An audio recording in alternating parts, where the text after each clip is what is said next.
Background of what has happened in the past. In March, the president had an address of the members of parliament, but also last year he had that address. The constitution gives him the right to be able to do this in Article 101, where he comes time to time to address parliament, but also to give stock of where the country is. Since we're in the middle of the year and before we get into our budget, he comes around to be able to tell us what has happened in the country, what the expectations should be of the citizens in the next 6 months while we are at it. But June last year, he came out to talk about quite a number of issues that were there. He talked about PDM, he talked about Emyoga. He went ahead to tell us, about solar pumps that they would be purchased in this financial year, and about 150 of those would be purchased. He also went on to talk about 160,000 solar pumps that would be made in a privately owned company. But he also told us about coffee, went on to talk about the 7 million people that fall in this category where PDM was meant for them. He talked about the agriculture and the non-agriculture where Emyoga falls in there. He told us what happens in PDM, whose focus PDM is attaining to, and those are 10,000 circles, over 10,000 circles that he's talking about, and about 9,000 of them are already implemented and are in place to be able to have some of those things happening. But the question is, the 90%, how much impact have we had going on there? Even as we have had some of the people come to address some of the things that are going on there. We have a Emyoga that is focusing on the non-agriculture, and it comes on to speak about some of the things that are there. The saloon people, the borders there, and we're wondering, what do you expect of the State of the Nation's address? And I'm being joined by a minister, the Minister of ICT and National Guidance, Dr. Chris Baryomunsi. Good afternoon, sir. Good afternoon, how are you? And good afternoon to Ugandans and all those viewing UBC. It's good to have you. Have you been able to rest ever since you came back from the retreat? Yes, we have rested but also continued working. It's a combination of both. We rest and because we finished the retreat on Monday and it was a working day, so we continued. And Honorable Baryomunsi, what are your expectations today of the president, even as he comes to give his State of the Nation's address? As a Minister of ICT, as a minister who gives us guidance on national issues, what are your expectations?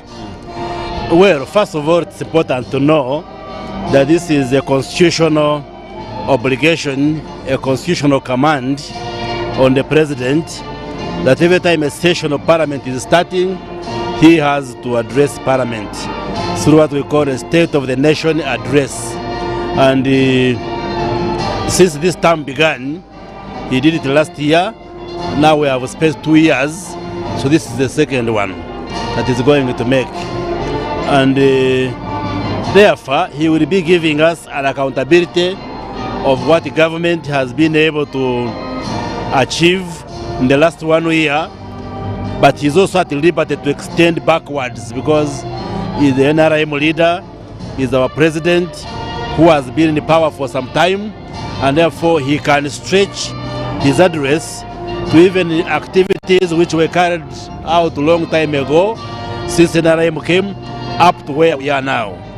And some of the areas I expect him to address are things like the flagship programs which this government is implementing in this Sanja, this term, like the parish development model, like the Emyoga program, and other wealth creation efforts which government is spearheading to ensure that Ugandans get out of poverty. But also, there have been issues of gun violence where a number of Ugandans have been killed. So issues of security, also building on what happened in Somalia. So I expect him also to comment on the issues of security and assure us as Ugandans that we remain secure despite some of these few challenges which occurred in the last few months. Then also, I expect him to comment on issues of corruption, fighting corruption, because it's one of the challenges we face as a government, as a country, that we continue to lose some of the resources available for the population through corruption and other leakages. So I also expect him to make a comment. And the other areas of service delivery, because the government has been focusing on provision of services. whether it is infrastructure like roads, electricity, safe water, services like health, services like education, and many other services. So the NRM has done very well in extending services to Ugandans. So I expect the president to comment on how far the government has gone in terms of extending service delivery to the rest of the country, and also emphasizing that even areas which have not yet been served, say with electricity, say with safe water, that the programs are on to reach all those underserved communities. And Honorable Minister, you spoke about the achievements, you spoke about security, all these issues you're talking about. But let's come to the parish development model that is the flagship. How has it performed, and how do you expect the president to give us that performance? And another thing I would like to ask you, the state of the economy. What is the state of the economy, and where do you put it now? Yes, when we began this term, we were recovering from COVID, and also we saw global inflation, including here in Uganda, where the prices were skyrocketing. Things like bread, like soap, like cooking oil, they were quite expensive, and there was discomfort in the general public regarding the prices of common items. But as all of us appreciate, inflation has been controlled and prices have stabilized, and we have kept afloat despite the projection which had been made thinking it would be worse. But the government has been able to control inflation and kept everything stable. So the economy is doing fairly well despite the post-COVID stress that all of us face. So you should be able to make a comment on that. And like we said, the preoccupation of government is that yes, we deliver services, but most importantly, we address the question of poverty, the question of subsistence livelihood. So the parish development model program is basically a continuation of the old programs, but with a modification, because you know we had NADS, we had Operation Wealth Creation, we had Youth Livelihood, we have the Women's Fund, but the major challenges which we faced with those funds and the delivery mechanisms were that one, the money was little. People were complaining that the money is little. Number two, the money was passing through many hands, from the center to the district to sub-counties, and sometimes by the time the money reached the grassroots beneficiaries, some of it would leak and get lost. Now, the difference with the PDM is that one, we have increased the money. We are putting up to 100 million shillings in a circle at the parish level. That's much higher than what we're sending down there. And we have guided that this money should be accessed in a ratio of 30% to the youth, 30% the women, 10% the elderly, 10% to persons with disability, and the remaining men get 20%. So that means more money is going to communities.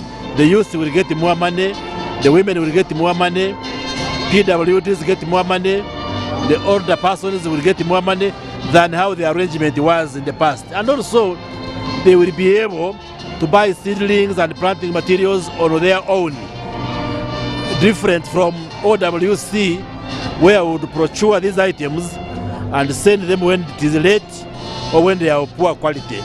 Now, number two, the money now goes directly from the center to the parish. It doesn't pass through the cow or the CDO or the bureaucratic layers at the district and sub-county, but the money goes directly to the account of a parish circle, and the signatories to this circle account are the chairperson, the treasurer, and the secretary of the parish circle. And these are orderly Ugandans who are members of the circle, who have been elected by the members of the circle. So the government officials are not involved at all in the management of these funds. If there is any element of misusing the funds, it will be the ordinary people themselves. They will be to blame, because the cow and district officials and all of us political leaders, our duty is to have eyes on but hands off. We shall supervise, we shall oversee, but we shall not touch the money. The money is managed by the people themselves. And the success or the progress which the president will be reporting is that so far people have been mobilized, people have registered the circles, the accounts have been opened, the money has been sent, and the people have already begun accessing the money. And the guidance that we give is that once you borrow this money, you should invest it in an enterprise which is profitable. The money is not a casino like people think that maybe NRM has given you free money. No. Yes, government has brought the money, but the money is for those who are in subsistence livelihood to borrow, invest in enterprises which are profitable, and then return the money. So you are supposed to pay back so that others can also borrow this money. And the president has guided that for the Myoga, people will be requested to pay after 12 months. And within 24 months, you should have finished payment. For the PDM, because this is a fund which we expect people to invest in agriculture and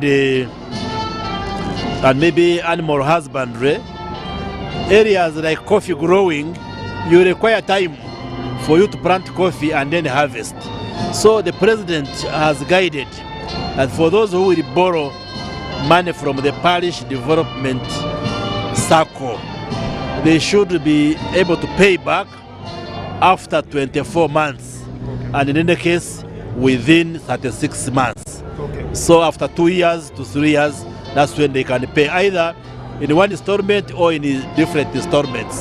The progress for the president to report to Uganda is that the PDM, Myoga, and the other funds, there is progress because government has put the money as it pledged in the manifesto.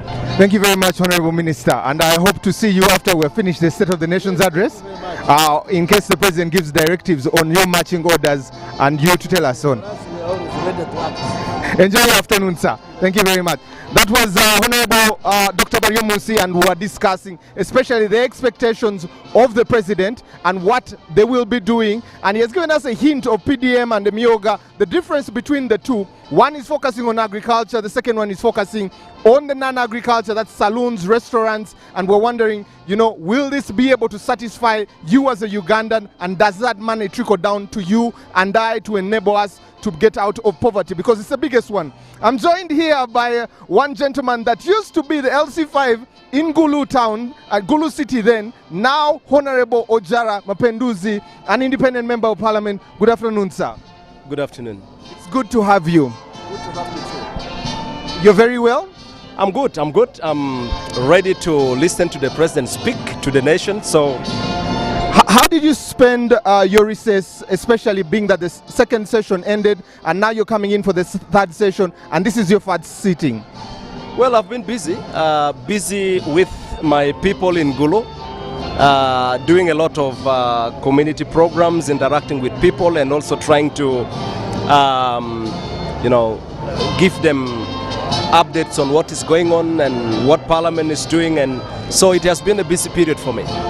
Interesting. Honorable Ojara, when you look at this State of the Nation's address, piggybacking to the one of last year, what are your expectations of the President, and what would you put forward as a concern from the people of Gulu? Well, from last year to this day, a lot of things have happened. The situation right now is a lot more challenging in terms of how the country is doing economically, and my expectation is that the President is going to provide direction in his speech on what his government is pursuing in trying to deal with that situation. We know that right now commodities are quite expensive. There is no money everywhere, people are crying, and so there is need to provide leadership in that. The other thing we need to, I expect the President to talk about is the issue of job creation. unemployment is skyrocketing in the country, and many people are struggling, and so the president should be able to provide direction on how government is looking at tackling that. How many new jobs are being created? What are the strategies, short term, medium term and long term? How are we going to deal with this? And then looking at the experiences we had during COVID, Uganda has been relying a lot on goods that are imported, from elsewhere. And during COVID, we had a real problem. And so the question is, how much have we done as a country to industrialize the country, to start producing our own, all right? How much effort are we putting in the process of industrialization? But also, what about in ensuring that our people are able to provide, to grow food and feed themselves? Last year, we had serious issues in Karamoja, where so many people in hundreds died of starvation. We wouldn't want to have a repeat of that. And it's about leadership.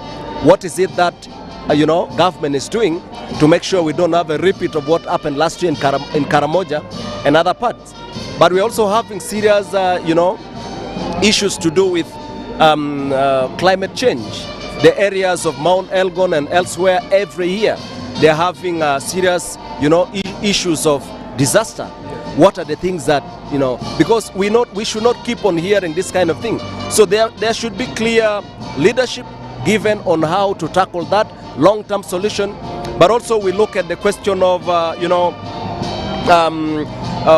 how the population, majority of Ugandans are farmers, all right? They're in the agro-industrial sector. So how much impact, how much effort is being put to make sure that our people who have got so much land can do much more and scale up the level of production and productivity? And of course, the other thing I expect the president to talk about is the question of corruption. All right, this is something cancerous, and so we would like to hear the president's commitment on the fight. What is going to be done differently? What is that will be done differently to fight corruption that is ravaging the country? Last year there was a report published. The IGE said Uganda is losing trillions of shillings to corrupt practices. Are we going to continue that direction, or something is going to be done? And then the question of governance and human rights protection. These are things that we want to hear about. Honorable Jara, let's stick there. Your people in Laibi, in Gulu, you talked about climate change. It's affecting the place so much there. But also, what have they sent you to be able to speak about in this next third session of Parliament for you to advocate for them?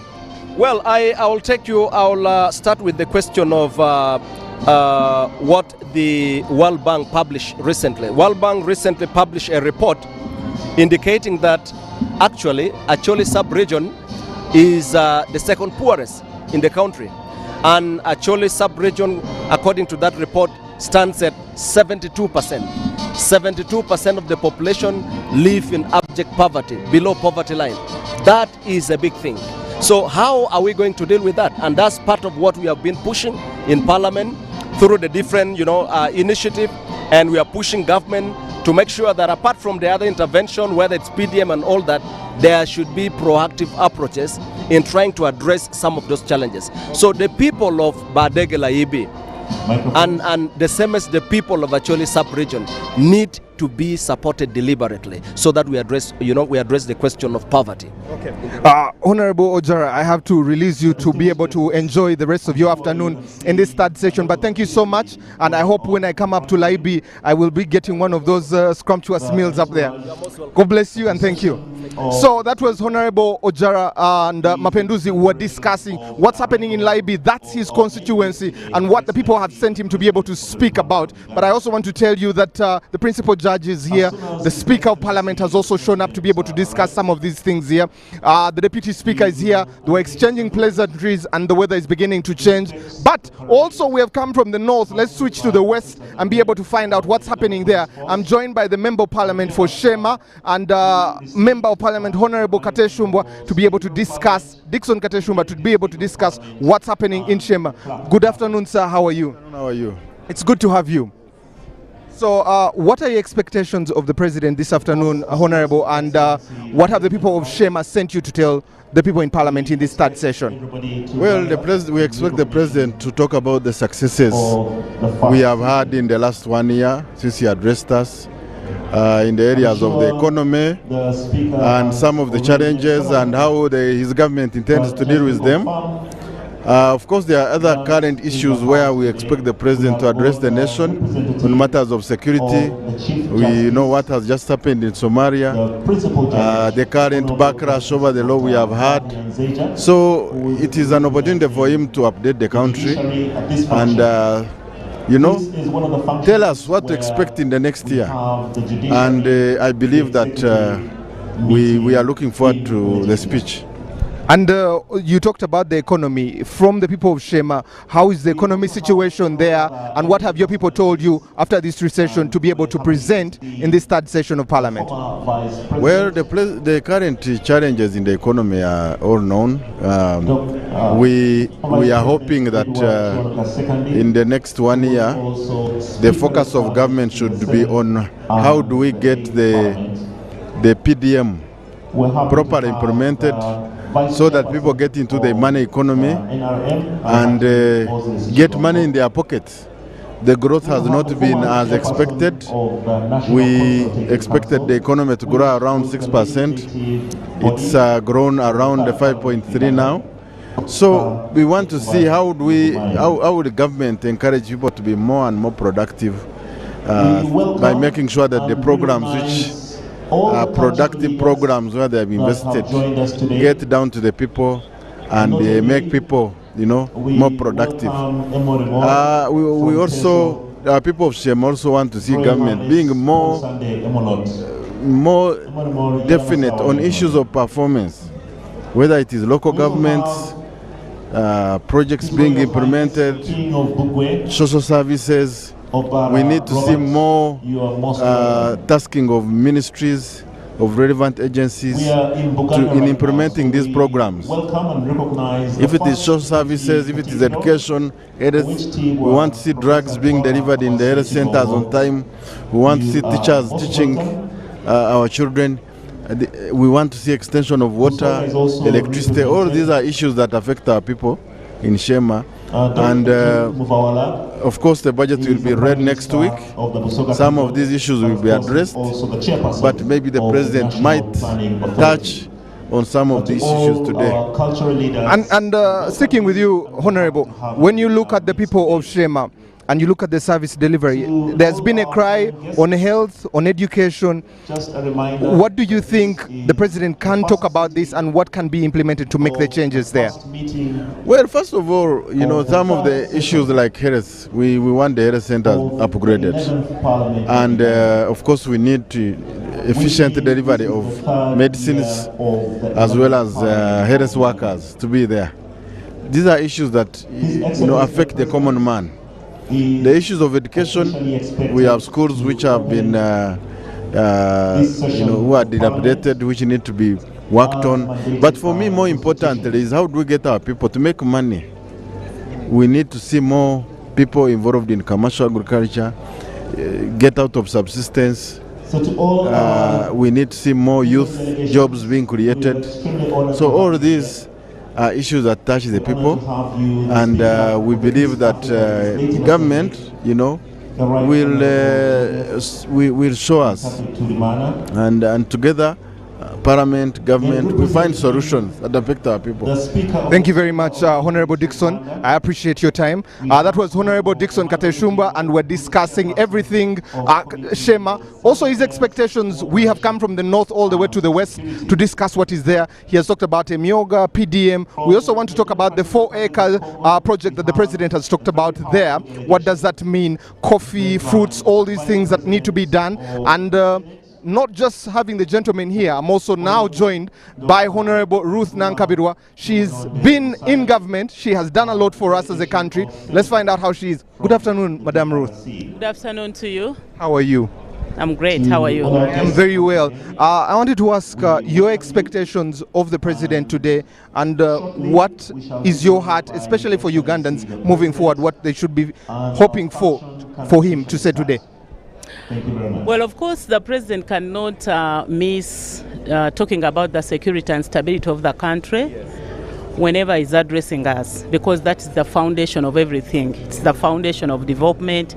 It's the foundation of infrastructure and all that. So we expect a brief from him regarding stability of the country. Secondly, my docket is very key in the economy of the country. When you're talking about the economy of the country, you'll be looking at our journey to fast oil.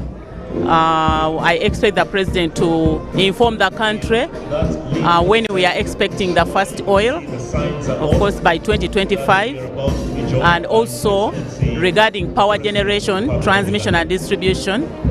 He's been working a journey of industrialization, and industrialization needs electricity connection, not only mere electricity, but this electricity has to be affordable.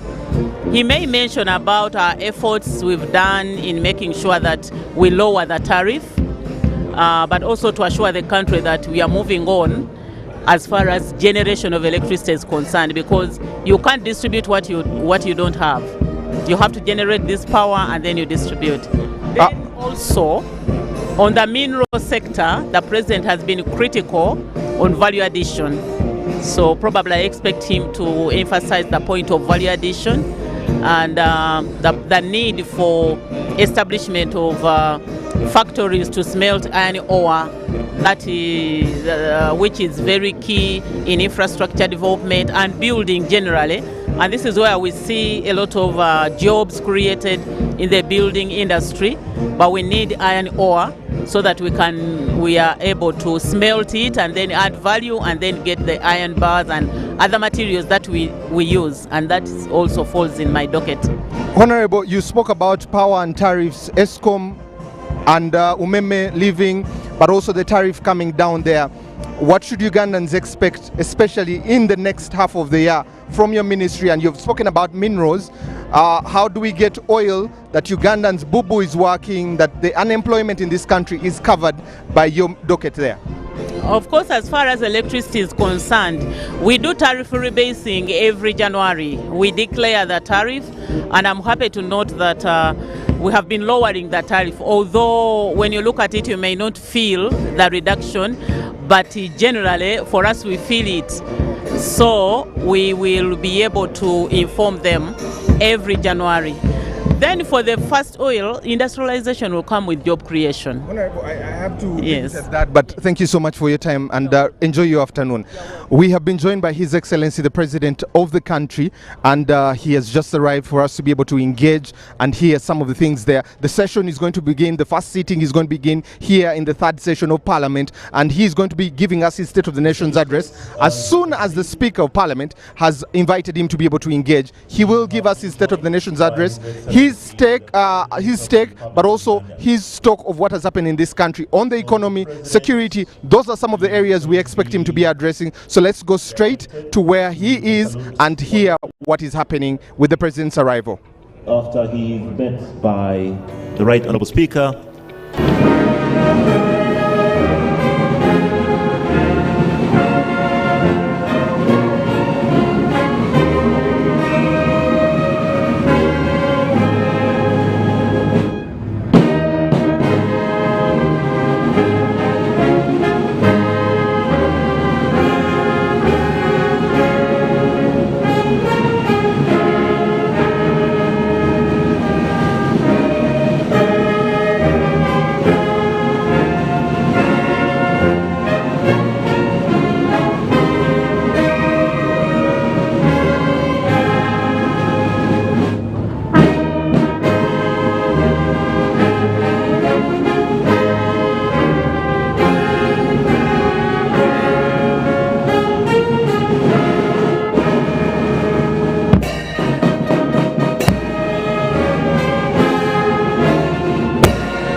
Police guard to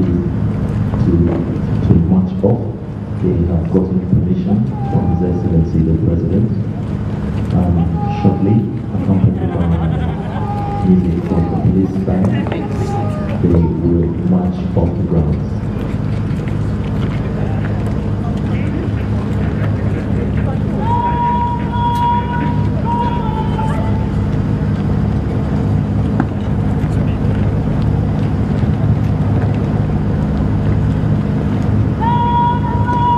Distinguished guests, you may take your seats.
Speaker and he signs in the visitor's book.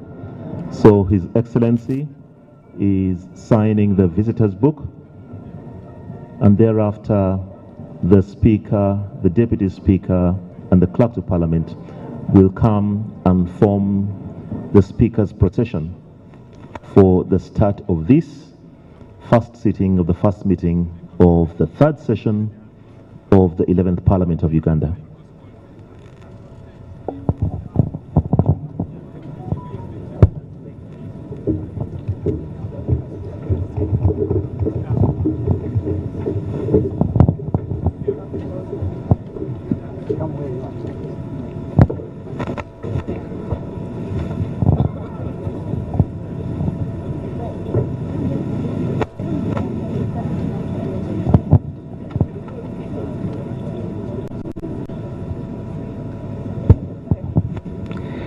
Honorable members, His Excellency the President of the Republic of Uganda and the Right Honorable Speaker.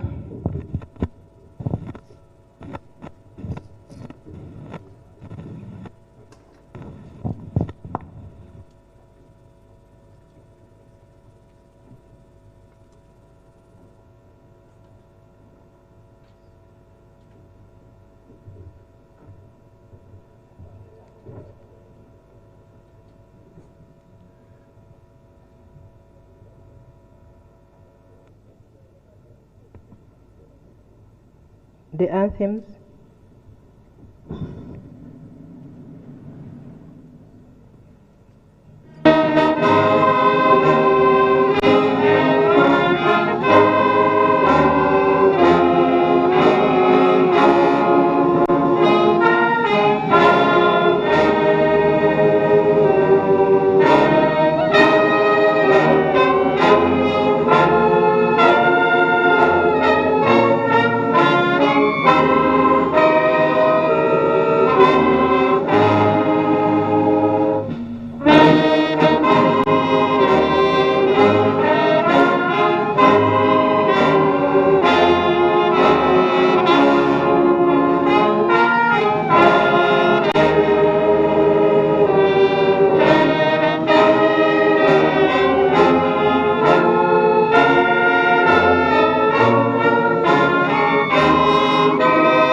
prayers. Almighty God, who in infinite wisdom and providential goodness have appointed the offices of leaders and parliaments for the welfare of society and the just government of humanity, we beseech you to look upon with abundant favor these your servants, whom you have been pleased to call to the performance of such important trust in this land. Let your blessings set upon them here assembled, and grant that they may, as in your presence, treat and consider all matters that come under deliberation in so just and faithful a manner as promote your own glory and to advance the good of those interests you have committed to their charge. Amen. Amen.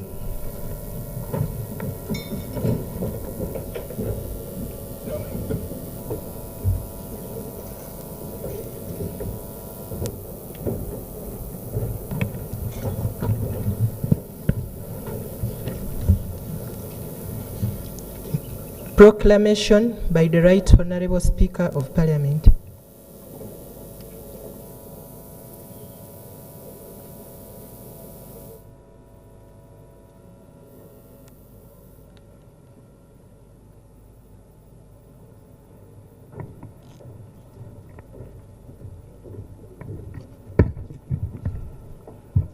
Whereas Article 101, Sub-Article 1 of the Constitution of Uganda mandates His Excellency the President at the beginning of the session of Parliament to deliver to Parliament an address on the state of nation. Aware that His Excellency the President of Republic of Uganda has, in accordance with Article 101, Sub-Article 1, indicated to the Speaker of Parliament his intention to address Parliament on State of Nation address on Wednesday, 7th June 2023. Now, therefore, in accordance with Rule 17(1) of the Rules of Procedure, I hereby proclaim that Parliament shall sit at Kololo Ceremonial Grounds on Wednesday, 7th June 2023 at 14 hours. To receive the address of His Excellency the President of Uganda and the State of Nation, and Kololo Ceremonial Grounds to be the precincts of Parliament for the above mentioned purpose, given under my hands and at Parliament House, Kampala on 7th day June 2023 by the Speaker of Parliament, Anita Annette Among.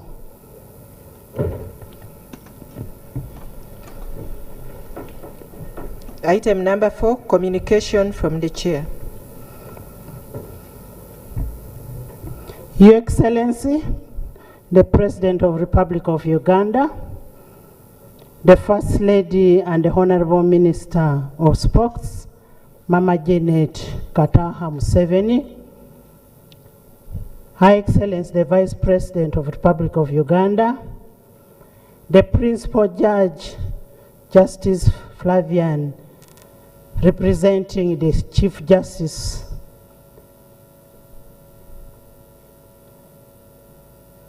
the Deputy Speaker of Parliament, Honorable Thomas Taeva,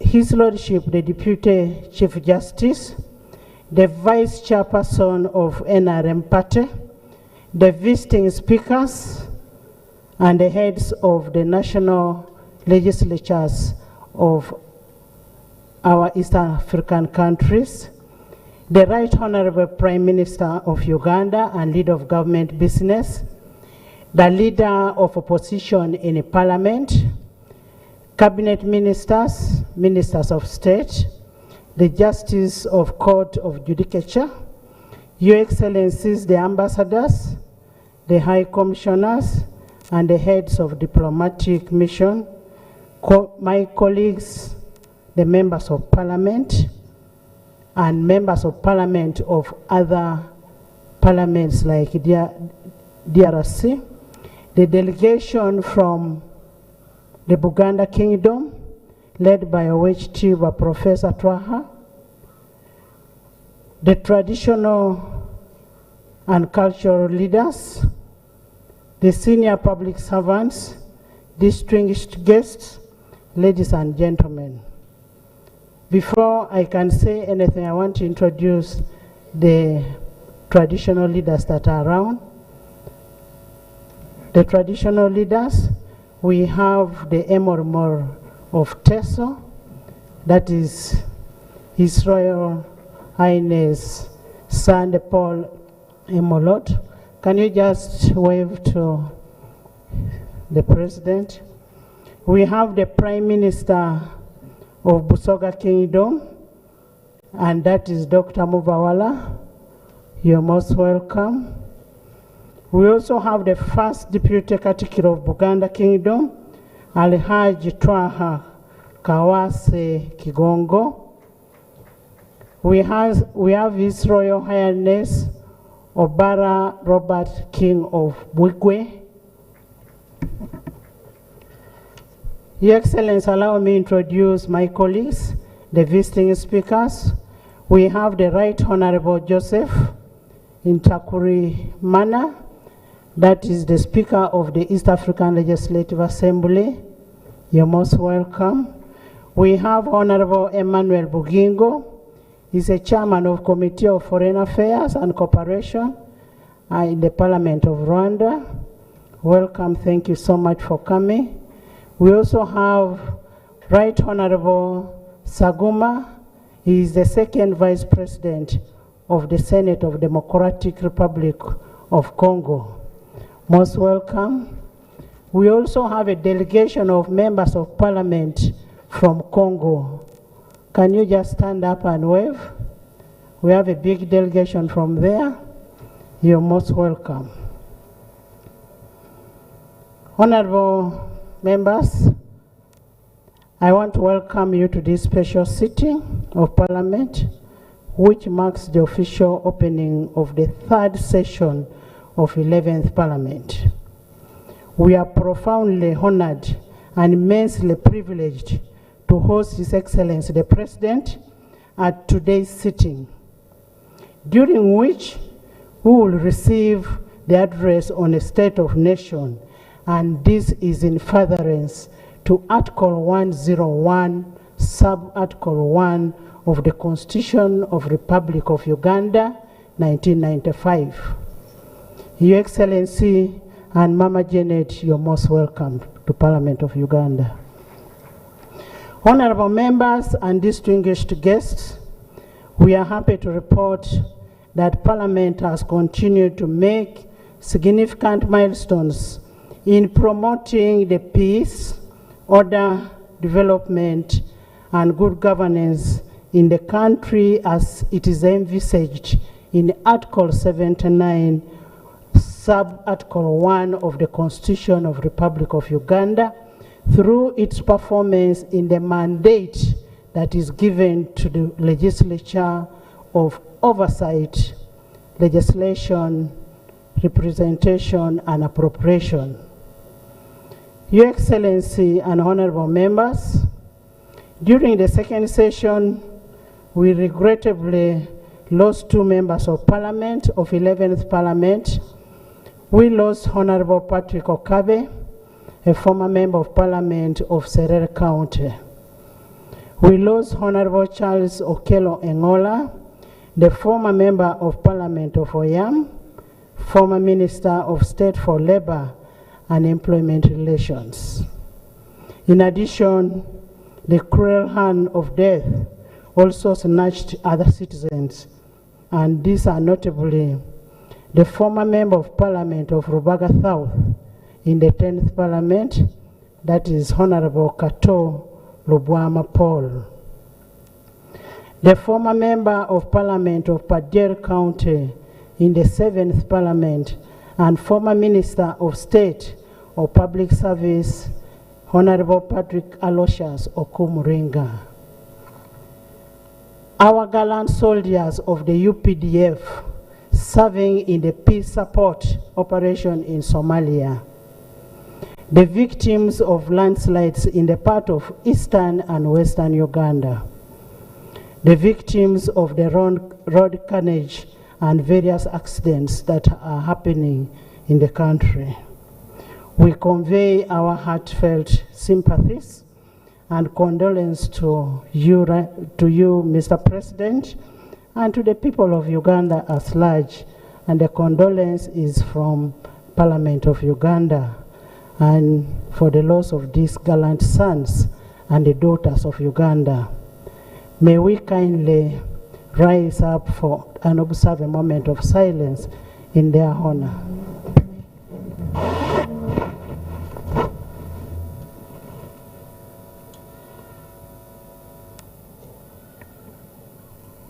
May their souls rest in eternal peace.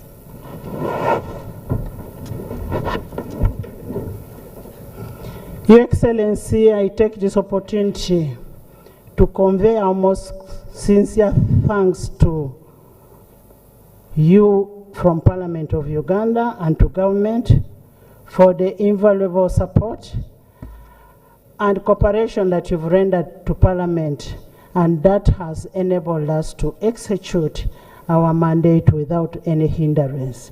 We are sincerely grateful, Your Excellency. Thank you so much. Your Excellency, as a people-centered Parliament, we reiterate our commitment to work for the people of Uganda in a coordinated manner with the other arms of government for the good of the people and the generations to come. We will always work for the people outside there whom we represent. Your Excellency and honorable members, the State of Nation Address is an avenue of accountability by the Chief Executive to the nation on the government's plans versus the achievements in the previous financial year. The last State of Nation Address was again on 7th June 2022, and we are having the State of Nation Address today, 7th June 2023. We are giving accountability to Uganda for what we have done in the previous year. Honorable members, the delivery of the address by His Excellency, the President of Uganda, is pursuant to Article 101(1) of the Constitution of Uganda, which marks the beginning of the third session of the 11th Parliament. It's an exposition of the future aspirations of the government for its people in Uganda. I want to thank and congratulate the members of Parliament for finishing the second session. Congratulations. Your Excellency, the last State of Nation Address, you listed 62 items comprising of government's legislative agenda for the second session. On this, 55 of them were bills, while others were reports. I wish to report that only 17 bills out of the planned 55 bills were actually introduced, representing barely 31% of what was presented. The bills that were introduced include the following: the Anti-Terrorism Amendment Bill 2022, the Insolvency Amendment Bill 2022, the Companies Amendment Bill 2022, the Museum and Monuments Bill 2022, the Fiscal Activity and Sports Bill 2022, the Microfinance Deposit-Taking Institution Amendment Bill 2022, the Law Revision Miscellaneous Amendment Bill 2022, the Income Tax Amendment Bill 2023, the Value Added Tax Amendment Bill 2023, the Excise Duty Amendment Bill 2023, the Lotteries and Gaming Amendment Bill 2023, the Tax Procedure Code Amendment Bill 2023, the Traffic and Road Safety Amendment Bill 2023, the Supplementary Appropriation Bill 2023, the Appropriation Bill 2023, the Employment Amendment Bill number 2, 2022, the Competitions Bill 2022. In addition, government introduced 8 bills that were not in the government legislative agenda, and these include the Public Health Amendment Bill 2022, the Cooperative Societies Amendment Bill 2022, the Anti-Money Laundering Amendment Bill 2022, the Trustee Incorporation Amendment Bill 2022, the Partnership Amendment Bill 2022, the Uganda Human Organ Donation and Transplant Bill 2022, the Convention on Mutual Administrative Assistance in Tax Matters, that's the Implementation Bill 2023, the Public Service Pension Fund Bill 2023. Your Excellency, the realization of the Parliament legislative mandate is duly complemented by the private members' bills, notably the Anti-Homosexuality Bill 2023, the National Sports Bill 2023, the National Local Content Bill 2022, the Parliamentary Pension Amendment Bill 2022, the Market Bill 2022, the Employment Amendment Bill 2022. As you are aware, honorable members, Article 94B of the Constitution of the Republic of Uganda grants a private member a right to initiate a private member's bill. I want to thank the members who brought the private members' bills. It's your right. This Parliament is committed to ensuring that the members exercise their right to complement government in legislation without any hindrance, and will always work in consultation with the government whenever we have a bill that is coming on the floor. Your Excellency and honorable members, the government's legislative agenda is usually aimed at aiding the attainment of specific policy and development targets of government.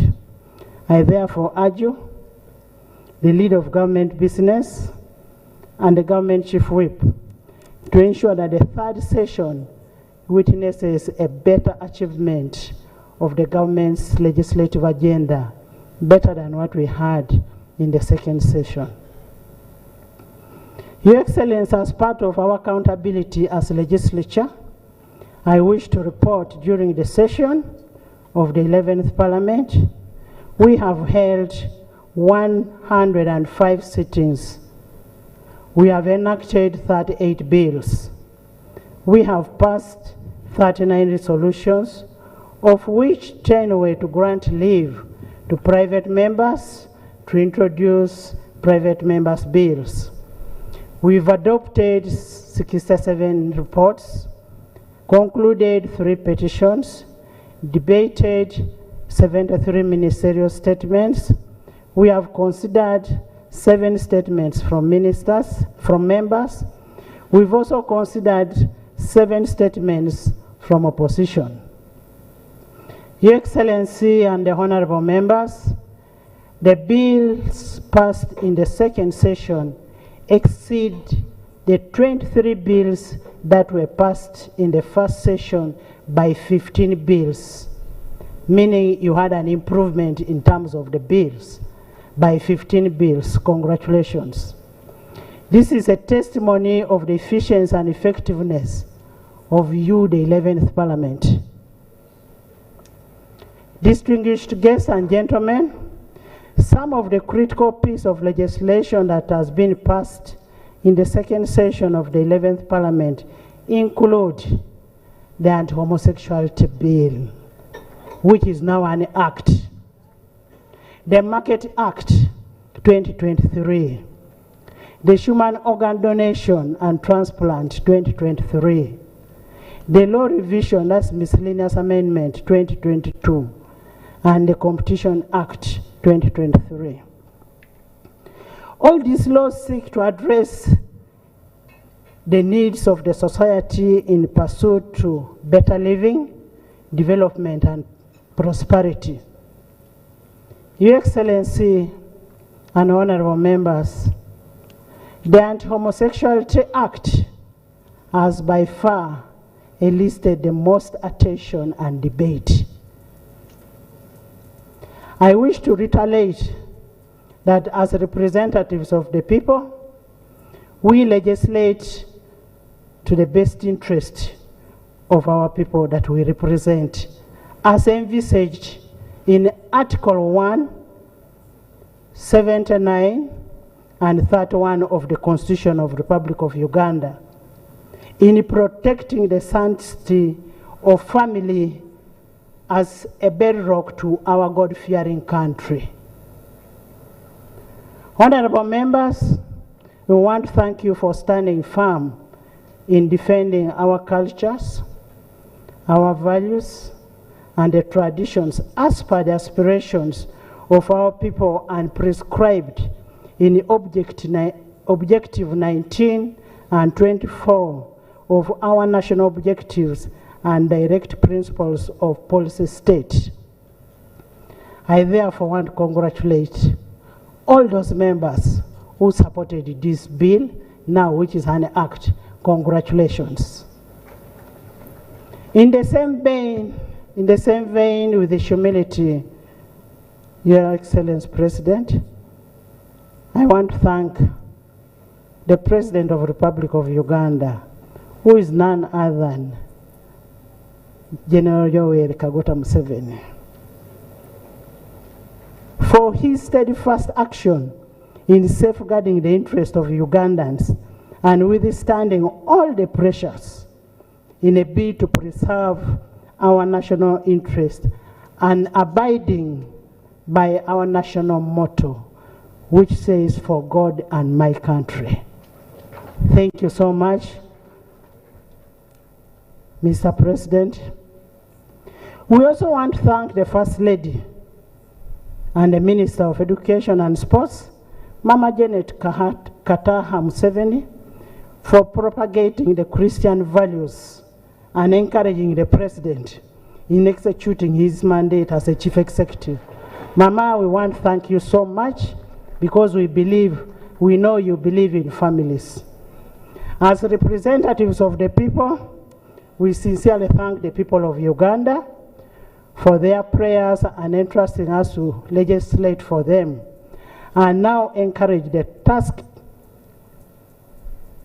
We now encourage the duty bearers under the law to execute the mandate that is bestowed upon them in operationalizing the Anti-Homosexuality Bill 2023.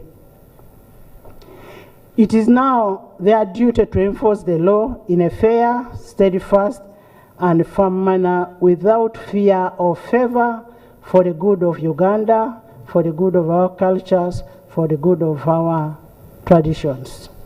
I once more want to thank the honorable members for their work that they've done in this session, for their consistency, and the general public for the prayers. Colleagues, as we embark on the third session, which is going to start today, that the President is going to open, we hope he opens it. We are duty-bound to effectively serve our electorates that we represent through irregular attendance and participation both in the House and committees. Honorable members, as leaders, as presiding officers, we realized there is a gap that should be fixed on issues of attendance, both at committee level and at the House. You are here to represent the people outside there. You are the voice of the voiceless. So you must be in the House to speak for those people who cannot speak for themselves in that House. We owe it to those electorates. As a people-centered parliament, we will play our role to ensure that we will do all it takes for our people. Honorable members, Rule 1871 of the Rules of Procedure requires the designation of members of sectoral committees at the beginning of every session. Therefore, pursuant to Rule 1510C of the Rules of Procedure, I urge the whips to designate members to the sectoral committees at the next sitting for us to be able to start the work immediately.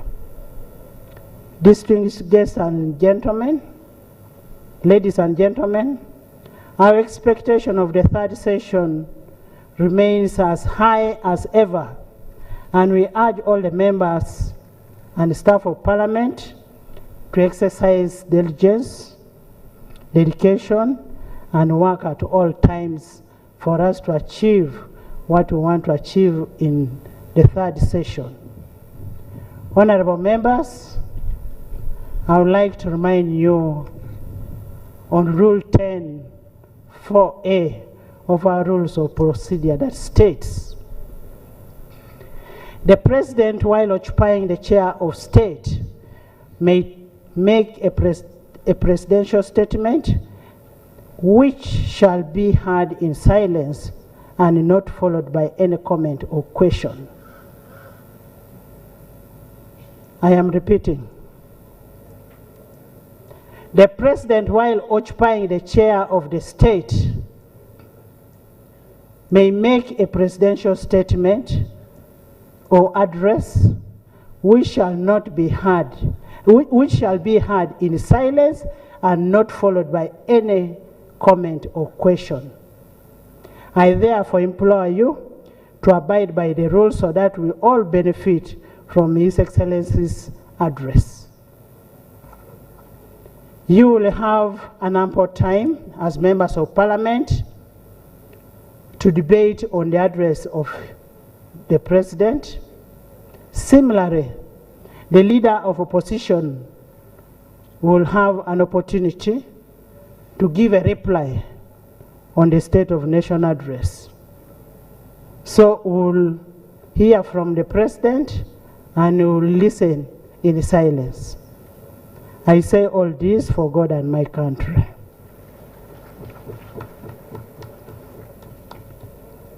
Item number 5, invitation by the Right Honourable Speaker to His Excellency the President to deliver to Parliament an address on the state of the nation in accordance with Article 101(1) of the Constitution.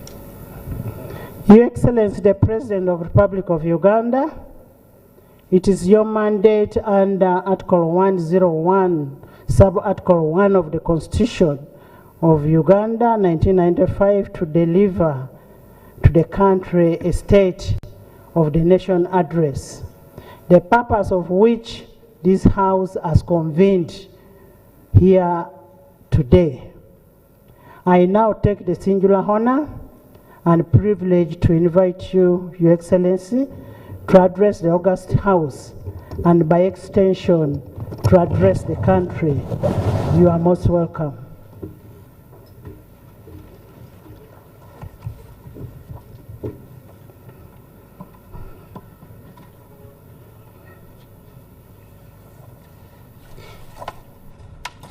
The Right Honourable Speaker of Parliament, His Lordship the Chief Justice, the Deputy Speaker, His Lordship the Deputy Chief Justice, the Prime Minister, Deputy Prime Ministers, Honourable Ministers, Honourable Members of Parliament, members of the Diplomatic Corps, Their Highnesses, the traditional leaders,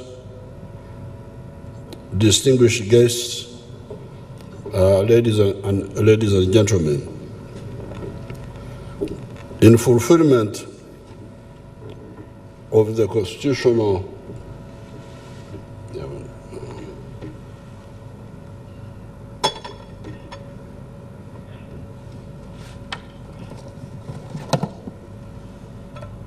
akachai kayamba.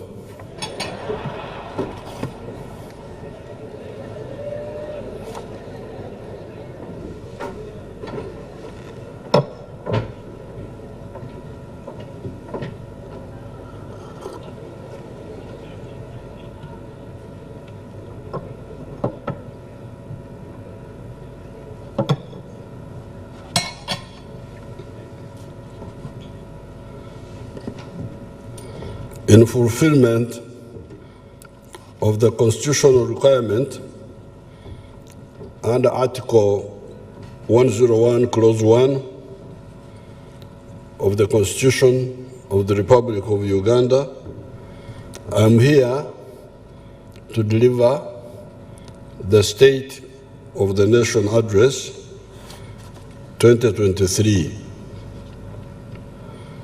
Madam Speaker, since my last address, a number of Ugandans have departed from this earth, some of whom are the late General Eri Tumwine, former Minister of Security and Senior Advisor to the President on Security,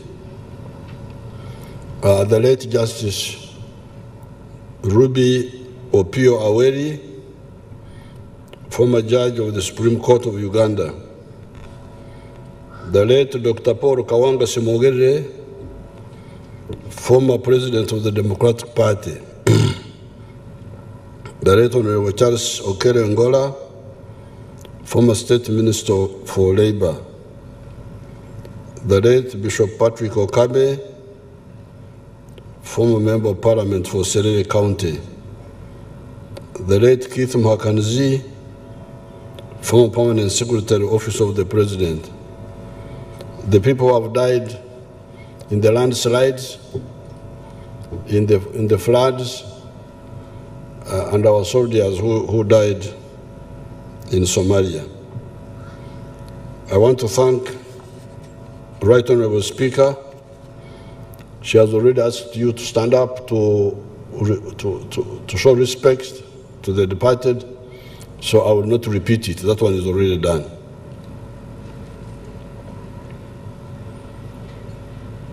The performance of the economy.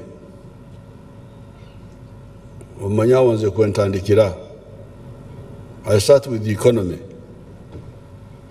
As a result of the NRM government's deliberate efforts to expand the economic base of the country, a strong foundation has been built for rapid economic growth and socio-economic transformation. In 1986, when the NRM government took administration of the country, the size of our economy was equivalent to US dollars 1.5 billion. That's what it was in 1986. Today, our economy is about US dollars 49.4 billion. In other words, the economy, this is if you use the exchange rate method, in other words, the economy has expanded by more than 30 times since 1986. The economic growth rate for this year is projected at 5.5% in real terms, compared to 4.7% last financial year, 2021-2022. Over the next 5 years, the economy is projected to grow at an average rate of 6.57% per year. But these are the growth rates of the Ministry of Finance. I believe we can grow faster than this. You know, I don't always agree with that Ministry of Finance. And I will say so, I will tell you why later in this very speech. This growth will arise from, one, economic stability as a result of low inflation, two, establishment of more manufacturing plants, factories, Ugandans, when you hear plants, don't think they are talking about crops. Plants in this English of theirs mean factories. I don't know why they call them plants. Amakorero. Continued implementation of the parish development model. 4, support to small and medium-scale enterprises through Emyoga circles, the youth and women funds and other initiatives. 5, increased oil and gas sector activities. And 6, growth in regional trade and the positive impact of the continued recovery of the economies of in the Middle East, Asia, Europe, and the USA, which provide markets for our exports. Therefore, by the end of the financial year 2023-2024, Uganda's GDP is projected to grow up to 207.22 trillion shillings, which is equivalent to $55.2 billion. If you put it in PPP method, purchasing power parity method, this would mean an economy of $156.7 billion. This in turn is projected to grow our GDP per capita to USD dollars 1,186, up from US dollars 1,096 in financial year 2022-2023. This one where we are now. Inflation. The prices of domestic goods and services have come down compared to what they were 1 year ago. To take a few examples, the price of edible oil has reduced from shillings 10,079 per litre in March 2022 to shillings 9,556 per litre in March 2023. Petrol, from a peak of Uganda shillings 6,563 a litre to Uganda shillings 5,138 a litre now. Ordinary cement, from a peak of Uganda shillings 37,315 a bag of 50 kilogram in May 2022 to now 34,874 shillings.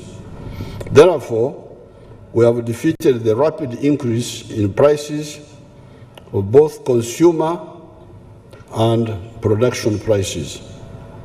However, food prices remain high due to climate change effects that caused prolonged drought in many parts of the country. This, however, will be history because of the ongoing government investment in small-scale solar-powered irrigation to address water shortages for crops. Government resisted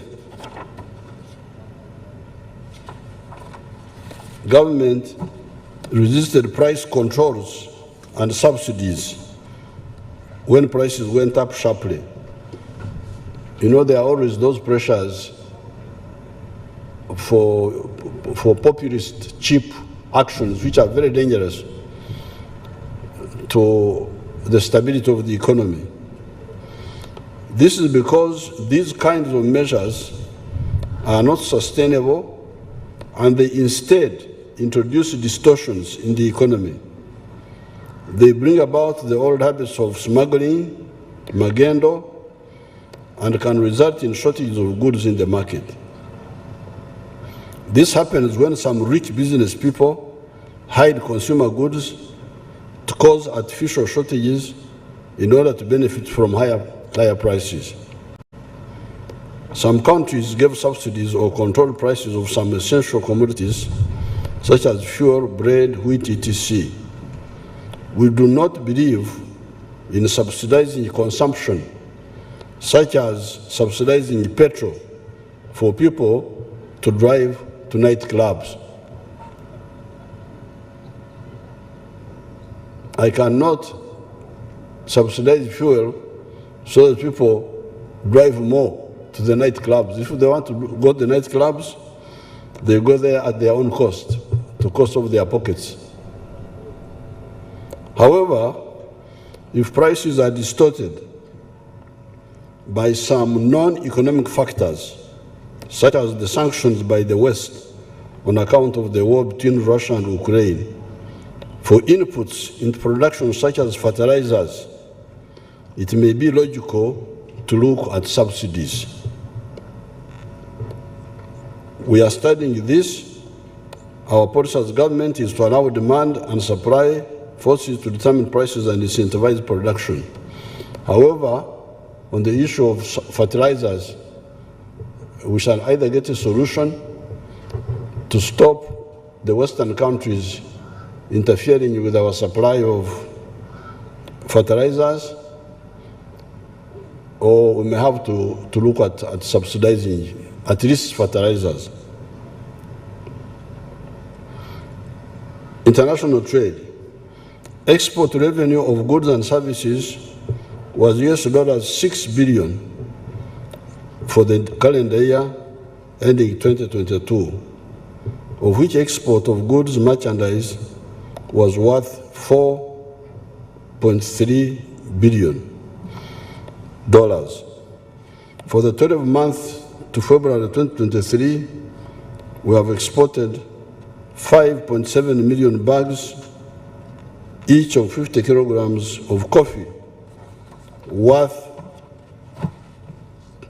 $858.7 million.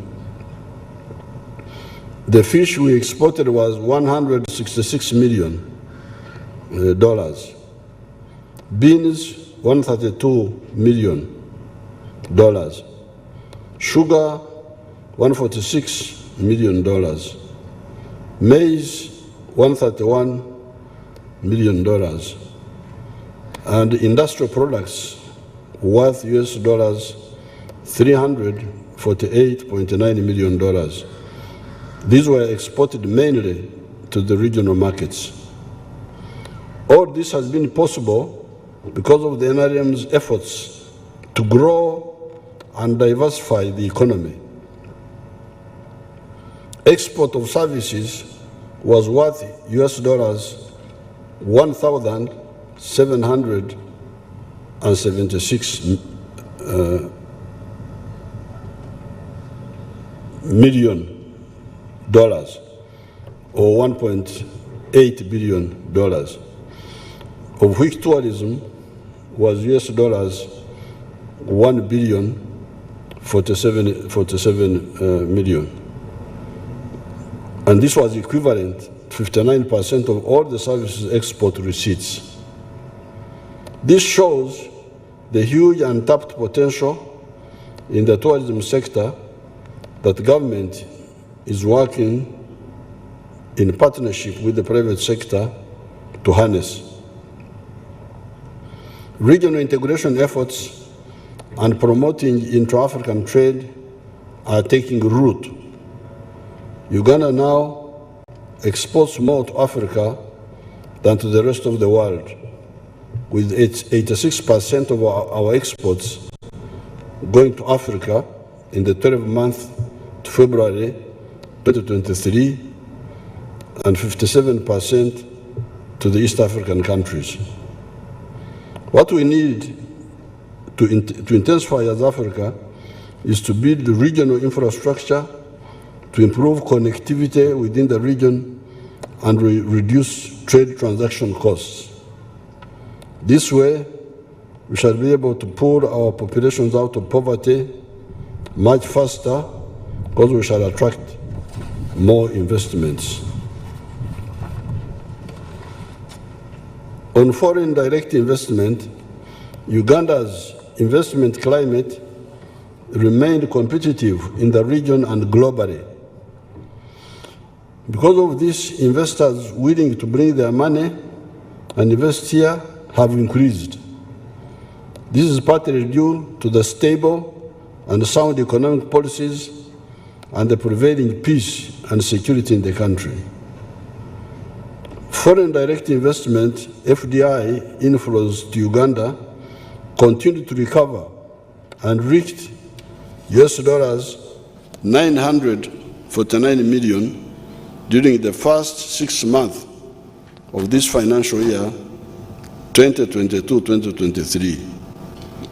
This is in part due to increased financing to the oil and gas, as well as the mineral development sectors. Increase in household incomes. Although the country has been faced with economic shocks, household businesses have responded positively to government investments in especially infrastructure and the various wealth creation initiatives.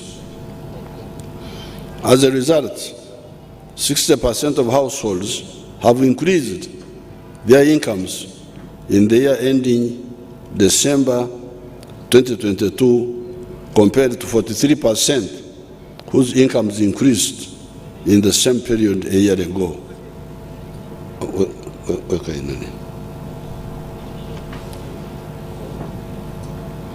This means that the government's effort to create wealth at household level is taking root. This will be further enhanced by the parish development model and the Emyoga government initiatives. As prices stabilized toward the end of 2022 and incomes increased, access and affordability of essential goods and food products has improved. The prices of fuel, sugar, maize flour, beans, cooking oil and eggs have all reduced since their peak between August and December of 2022. When the NRM took over in 1986, the economy depended on a few cash crops, namely coffee, cotton, tea, and tobacco. Since then, the economy has become bigger and more diversified. Some of the agricultural produce, which were only for consumption at home, such as maize, beans, matoke, bananas, fish, milk, etc., have become commercial, contributing to household incomes. Other crops that have joined the traditional cash crops include sunflower, from which we now make edible oil, palm oil trees, vanilla, avocado, oranges and mangoes, which are raw materials for the agro-processing factories. We now produce enough sugar. In fact, now we have what surplus which we are exporting to our neighbors. Steel products, cement, other building materials such as tiles at Kapek Industrial Park, mineral extraction and beneficiation, etc. We shall soon produce oil and gas, and the infrastructure development to enable this is currently under construction, including the East African crude pipeline, power and water infrastructure, and Kabale International Airport. Uganda has a vibrant economy and workforce that is transforming our economy into a digital one. There are many businesses and financial transactions taking place within the country using the internet, and other online avenues. This is not only improving efficiency, but also creating many jobs for the youth. The fiscal performance. Domestic revenue in financial year 2022-2023 is estimated at Uganda shillings 25.55 trillion. This is about 13.7% of GDP. Next financial year, 2023-2024, we plan to collect Uganda shillings 29.67 trillion as a domestic revenue. Through our strategy to raise revenue, the government is planning to raise at least 18% of GDP in the next 5 years. When we achieve this target, we shall be able to reduce our reliance on borrowing to finance a larger share of our budget. We must avoid this problem of not being able to pay our debts by increasing what we collect from taxes and other sources of domestic revenue, such as royalties from our mineral development. Some countries are paying more than 50% of their collections in taxes to service debts. We should avoid falling into this debt trap. Therefore, in addition to collecting more revenue domestically, we should also not spend what we do not have. To achieve this, government decided to rationalize government departments to reduce duplications and wastage of taxpayers' money. And the Minister of Public Service is finalizing the implementation plan for this decision. Industrialization. Our industrialization drive is bearing fruit, with many factories being set up. We have got 8 government-owned industrial parks, which are currently operational. These include Kampala Industrial Park and Business Park at Namanve, with 125 companies operational, 144 companies under the construction stage, and 106 companies at the planning stage, giving a total of 375 factories or companies. Ruzira, with 11 companies operational. Boyogerere, with 8 companies. Soroti, with 2 companies operational and 5 companies at the construction stage. Tianshan Mbare Park, with 16 companies which are operational, while 4 are under construction stage. Jinja, with 1 company for assembling electric buses operational. Mbarara, for small-scale enterprises for which 35 workplaces are occupied. And Kasese, where 1 company is operational and 5 are under the construction stage. Both Karamoja and Koboko industrial parks will soon start. In addition, we have 3 industrial parks which are operational under a public-private partnership, PPP arrangement. These include Liaoshen Kapeka with 17 factories, MMP Buyukwe with 6 companies operational, and Tiantang Mukono with 4 companies.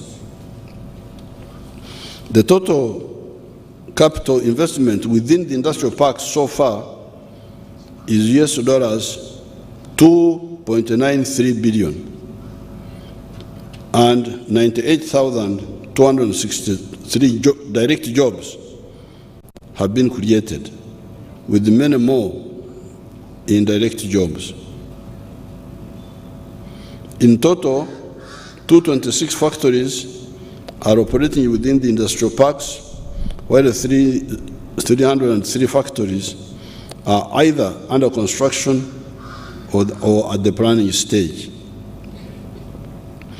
The development of industrial parks is one of the vehicles for socio-economic transformation, with the projected creation of 2.5 million jobs in the next 5 years.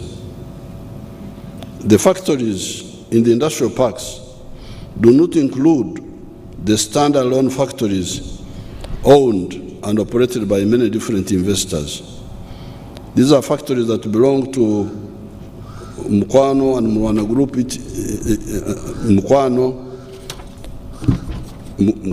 Mukwano Group of Companies, Mwana Group, and so on. These are a total of 354 factories employing an additional 100,000 people. The total number of factories in Uganda is 4,008, with a total number of employees of 150,000.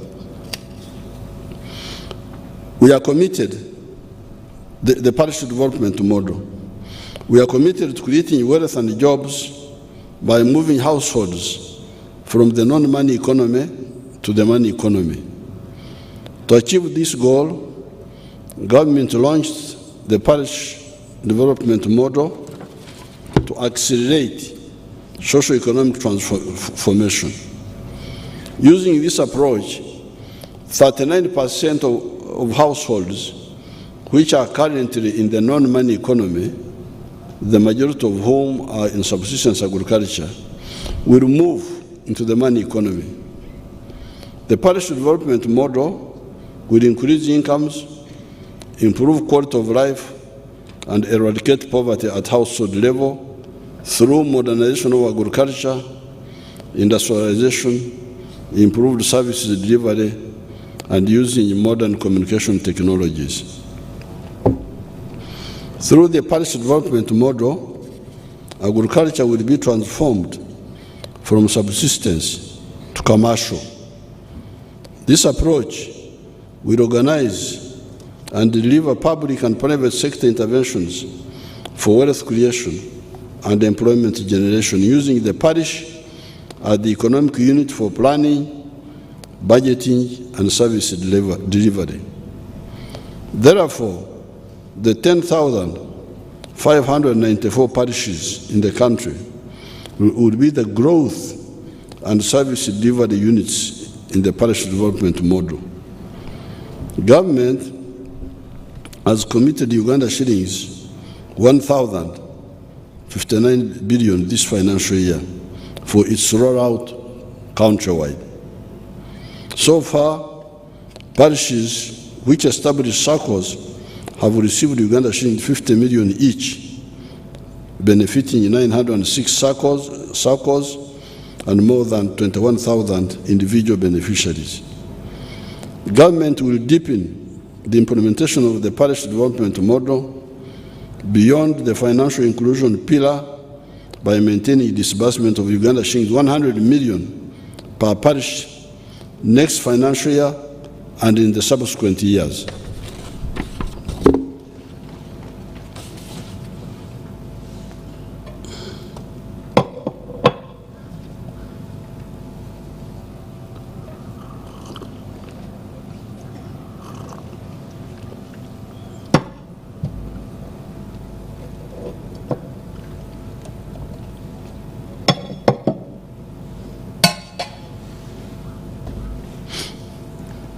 When I visited some parts of the country, I was told that some of the parish development model money has been given to people who are not eligible. This includes politicians and public servants. I was also informed about the delays in accessing the funds released by the Ministry of Finance to the target beneficiaries. In some cases, a few elite people come together and form circles and take all the funds released for the entire parish. The State House Anti-Corruption Unit has arrested a number of culprits in the Acholi zone, where I started my up-country inspection trips, and I'm coming to all the other zones. So all the thieves, be alerted. I am coming. I've already been to West Nile and also to Masaka. And wherever I went, I found some candidates for Zira. The PDM program is a successor program to the NADS and Operation Wealth Creation programs. Especially the Operation Wealth program, starting in 2013, succeeded in bringing down the households outside the money economy from 68% to the present figure of 39%. We therefore salute the Operation Wealth Creation. It did something. The Operation Wealth Creation did not only convert 29% of the households from Abakorere Chida Kionka, teach me each keken to the money economy, but as an example, increased the production of coffee from 2,060,000 kilogram bags to now 9 million bags, and would have increased to 10 million bags if it was not for the change to the new model of PDM, which people are still acclimatizing to. The change was, however, necessary so that the program is beneficially owned and we eliminate the grumbling of Begabera Boka. The government officials only serve themselves or favor themselves. PDM is saying, do it yourself. Here is a grant from the government to your parish circle of shillings 100 million per year. Besides, the parish is near your home. Hence, no more excuses. This is the strategy of the PDM.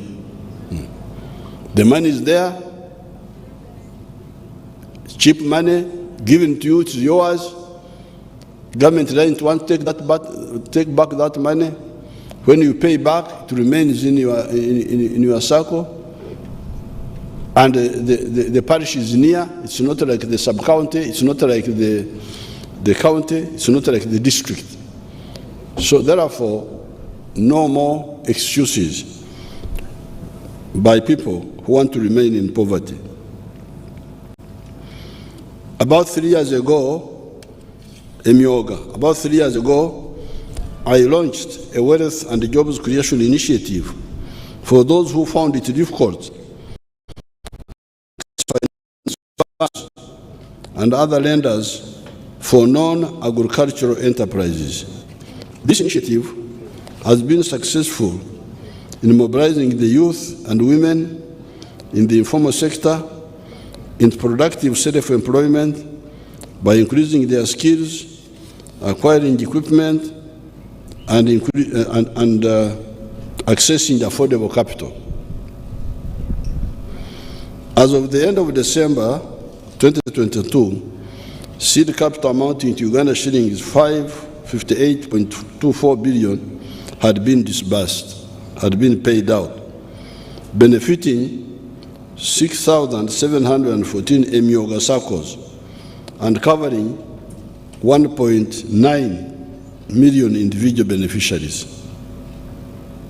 Whatever mistakes that occur in these low-interest poor people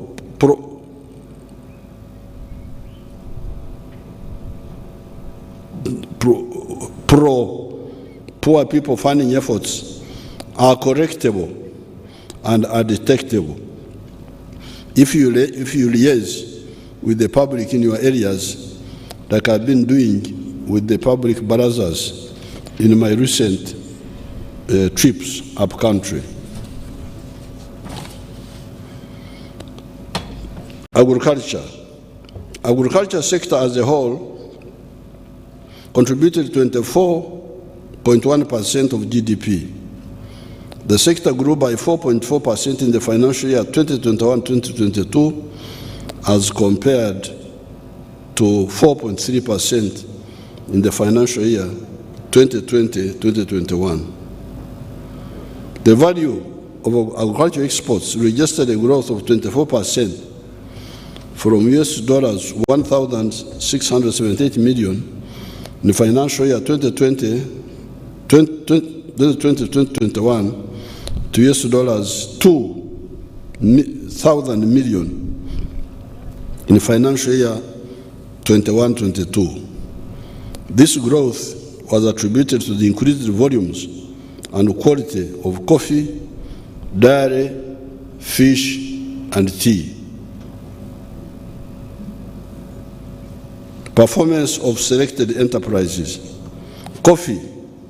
To take some examples, the volume of coffee produced increased by 5% from 8 million 60 kilogram bags in financial year 2020-2021 to 8 million 4.5 million 60 kilogram bags in the year 2021-2022.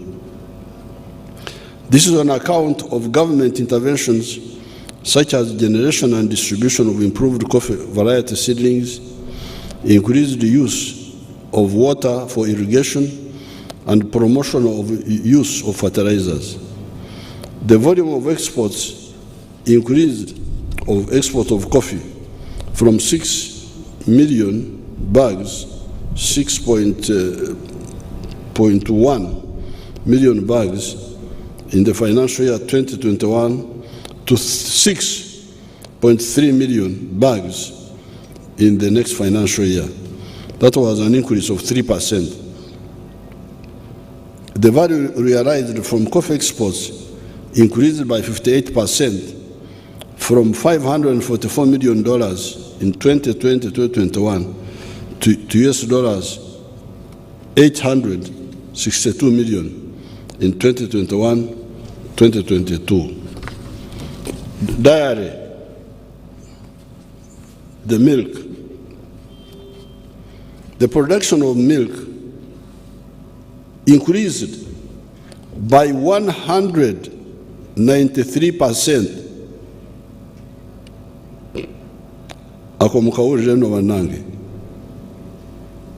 The production of milk increased by 193%. Not 10% like this one of finance. Finance is 6%, 5%. There's a percentage the Ministry of Finance. Aye Biange, aye Bife. Here, milk grew by 193%. With these economies which are so rich in natural resources, we should not continue talking about this 6-7%. This speech which I am reading is mainly from Ministry of Finance. I try to put in my views here and there, but it is their statement. I am their puppet. But if you want to know my own thinking, here you have it. Unfortunately, this is a sector where I am involved directly. I don't need finance. I don't need anybody. As long as there's peace in Uganda, we grow the economy. So, the milk sector grew by 193%. Subuno 6%. 6% you are coming from underground. And you say, I've only come 6%. When will you get out of the ground? Turkrabadi, kubanga oli eyo wansi eyo. When shall we see you? So the milk grew by 193% from 2.8 billion liters in the financial year 2020 to 5.4 billion liters in financial year 21-22. In the same period, the export value of milk and milk products increased from US dollars 98.8 million in 2021 to US dollars 103 million in 2022. This is attributed to the compliance by the private sector to quality standards and regulations. Beef. The production of beef increased from 228,000 in financial year 2020-2021 to 230,000 in the financial year 21-22.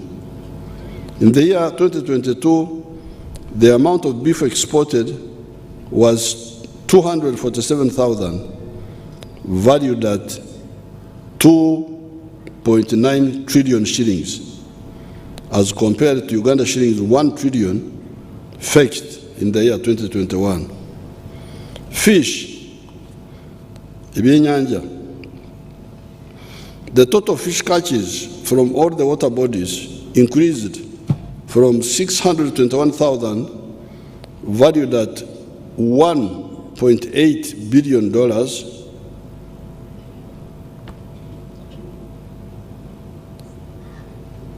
this figure here, my people, 1.8, they say dollars, but I don't think it's dollars, it must be shillings, in 2021 to 651,000, valued at something. They will have to correct it. I don't think that's correct. It must be shillings. The availability of raw materials of fish sustained operations of the 12 fish processing factories. The performance has been a result of government focus on gazetting of fish breeding grounds, enforcement of fisheries laws and regulations, provision of quality fingerings and fish feed, and providing and enabling an enabling environment for the private sector to invest in aquaculture. The value of fish and fish products exported increased by 27.7% from US dollars, this one sounds more correct, from US dollars 148 million in financial year 2021 to US dollars 156 million in financial year 2021-2022. Provision of quality agricultural inputs. Government is currently implementing the parish development model, transform the livelihood of the 39% of the households still in subsistence economy to modern commercial farming. The strategy under PDM is transfer funds to parish-based circles where farmers can borrow and procure inputs such as seed and agrochemicals for agreed and selected enterprises. Government will continue to ensure that farmers across the country access quality seeds, planting and stocking material, disease and pest control, research, extension, and overall policy guidance. Pests, vectors, and disease control. The National Agricultural Research Organization, NARO, is conducting research on an anti-tick vaccine development and has already launched trials. Efficacy evaluation trials have started at Kiburara Prison Farm, Isimba, Maruzi, Nabwin, and Mbarara. Government continues to facilitate research in disease-resistant varieties and building capacity of farming households on the best agricultural practices on integrated pest and vector and disease management and other efforts. Mechanization and farm power.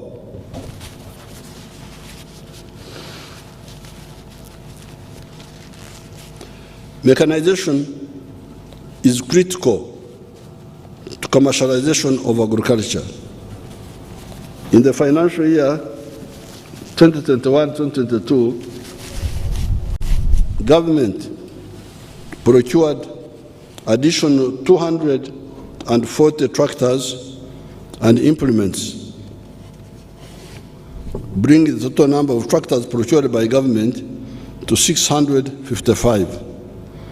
Government also procured 740 units single-axis, low-powered walking tractors with all accessories to support farmers to open more farmland for cultivation. These machines also support value addition, irrigation, and transportation of produce. Water and environment. The availability of adequate water resources is critical to the sustainability of the well-being of the society. When it comes to water for irrigation, the irrigation area has increased from 19,138 hectares to 22,797 hectares. The overall cumulative storage of water for production stands at 52 million cubic meters. These targets have been achieved on account of the following interventions. Number one, solar-powered irrigation demonstration sites. Government has completed the construction of 121 solar-powered irrigation systems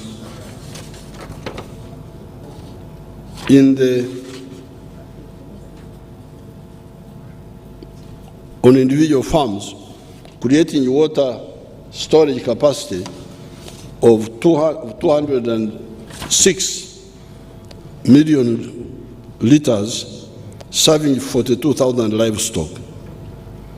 The government strategy is to increase safe water supply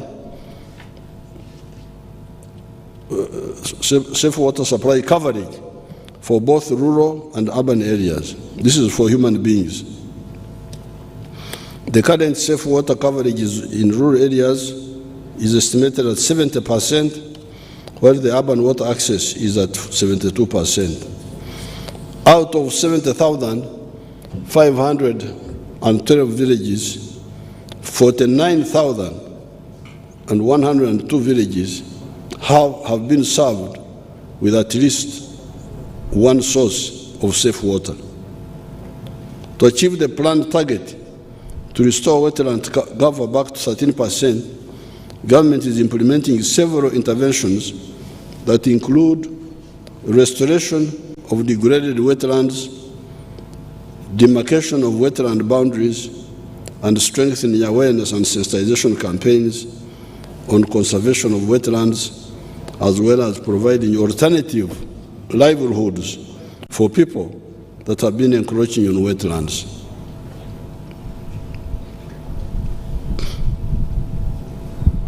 I was talking with MPs from Bukedi and from Busoga when we were in Chankwanzi, and they were telling me that, our people have been in the wetlands for a long time. Then I said, okay, they've been growing rice. So I said, how rich are they now? Because they have been destroying the wetlands, growing rice. But how well are they doing? The MP from Bukedi said Bukedi is the second poorest after Karamoja. And then Busoga was following. So the question is, if being in the wetlands is good, why is poverty so serious? I will get time and I come and we'll really discuss this issue with the people themselves. You are destroying the wetland, the water of the country, and you remain poor. So what do we do?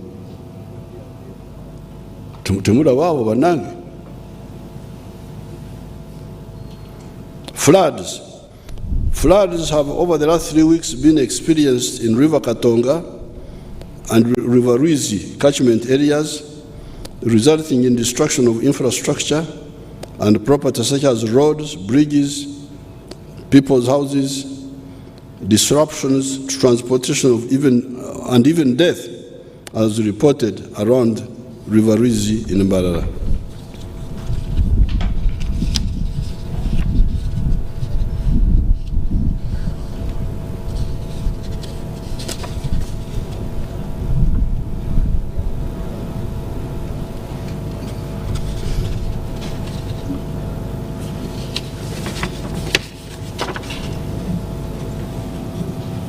Some of my people have mixed up my papers here,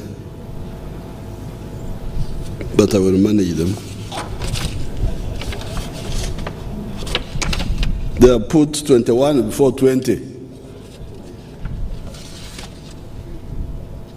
So here, I will read it the way it is. They will sort it out.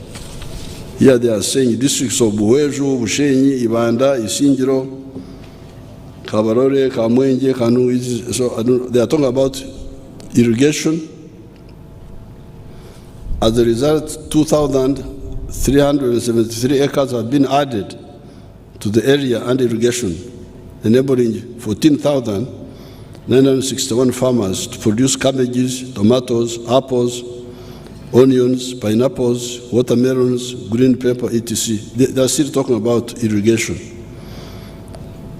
The following medium-scale irrigation schemes have been completed. Ngenge, 880 hectares. You the MPs, you know, these people may say completed when it is not completed.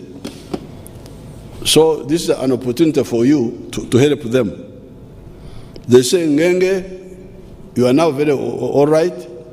Ngenge, in Sebe, 880 hectares, irrigated. Ruengaju, 116 hectares. Tochi, 500 hectares. Mobukutu, 480 hectares. Dohotu, 1,000 hectares. Olweny, 600 hectares, and so on.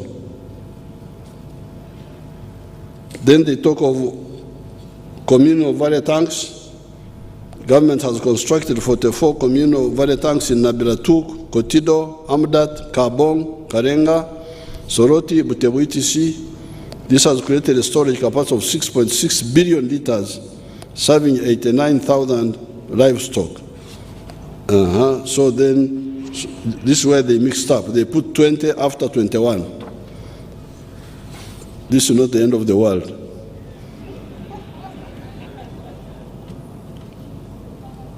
Ekitata muyima. For Waganda to net the Garadians, you know. Our Gambian and Castro, over and over. And so this is again up to. So this will put my 21 before 20. But somehow you can combine the. There has been major disruptions to transportation arising from the damage of Katonga Bridge, which was washed away by floods. The floods also led to the eroding of wetland vegetation and gardens in the upstream parts of the catchment. This flooding was caused by a dam breach along the 4-kilometer stretch of the Kalungu-Gomba Road in Bugomara village, Ruabenge sub-county in Karungu district. The water had progressively built up on one side of the road due to blocked culverts, creating a damming effect. This created a massive force beyond the capacity of the road, creating a dam breach, which led to a sudden release of a large volume of water that moved downstream the Katonga River. As the flood wave moved downstream, it moved with a lot of papyrus and gardens, causing significant damage to infrastructure. The interventions to address the problem of floods involve protection of water catchments and the general environment so that they perform their function of storing and releasing the water safely even when there is increased rainfall. Regular maintenance of water bodies and rivers so that they perform their water storage and conveyance function. Demarcation and protection of lake shores, river banks, and wetlands. To limit encroachment by settlements, construction of water storage facilities, agricultural activities and other development, and strengthening of the early warning systems and the enforcement of the water and environmental laws at all levels. People who damage the environment do so at their own risk. Have we not seen enough examples? Nantabulirwa yasabana na bwabumba. That's what we say in our language here. The one who does not listen to advice insisted on using a clay boat on the lake and drowned in the lake. Somebody created a boat from clay, and people told him that clay cannot make a boat. Don't do it. He couldn't listen. He made a clay boat, he put it in the lake and drowned there. And that's how our people here in Uganda got a proverb that Nanta Burjwa Yasavanana Bumba. So the people will tell people, please, in the book of Genesis, at even Katonda, this is now not mine. The other one was mine, but this one now. In the book of Genesis, chapter 1, verse 9, God commanded the water to separate from the dry land. Imagine Katonda. In the book of Genesis, it says, let water and dry land separate.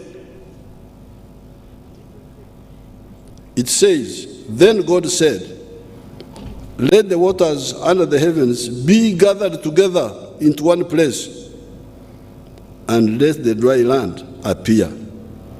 And it was so. That's what God said. But a Ugandan comes and says, God was wrong. What is water? I will turn into garden.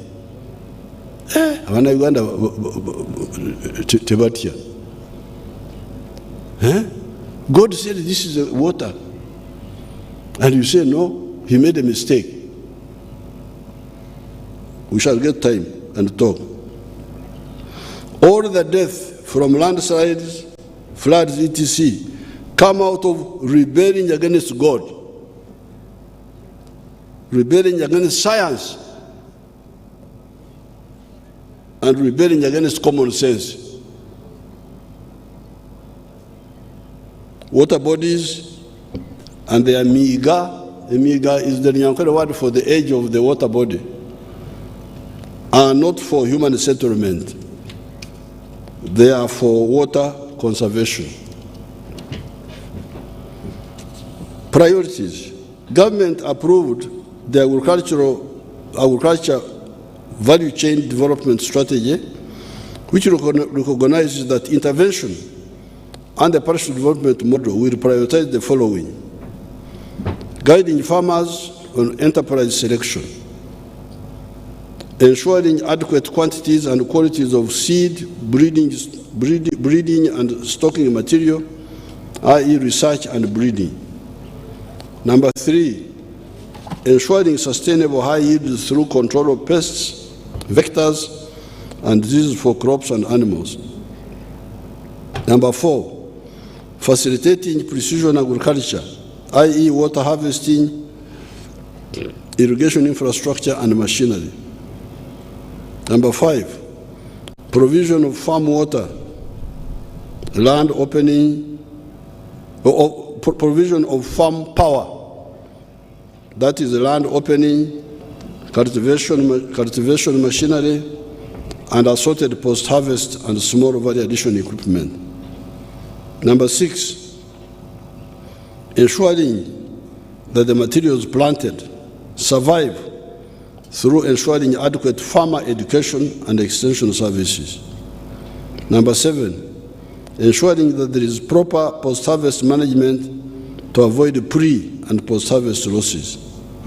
Number 8, supporting primary processing through provision of skills and assorted equipment to address specific value chain needs.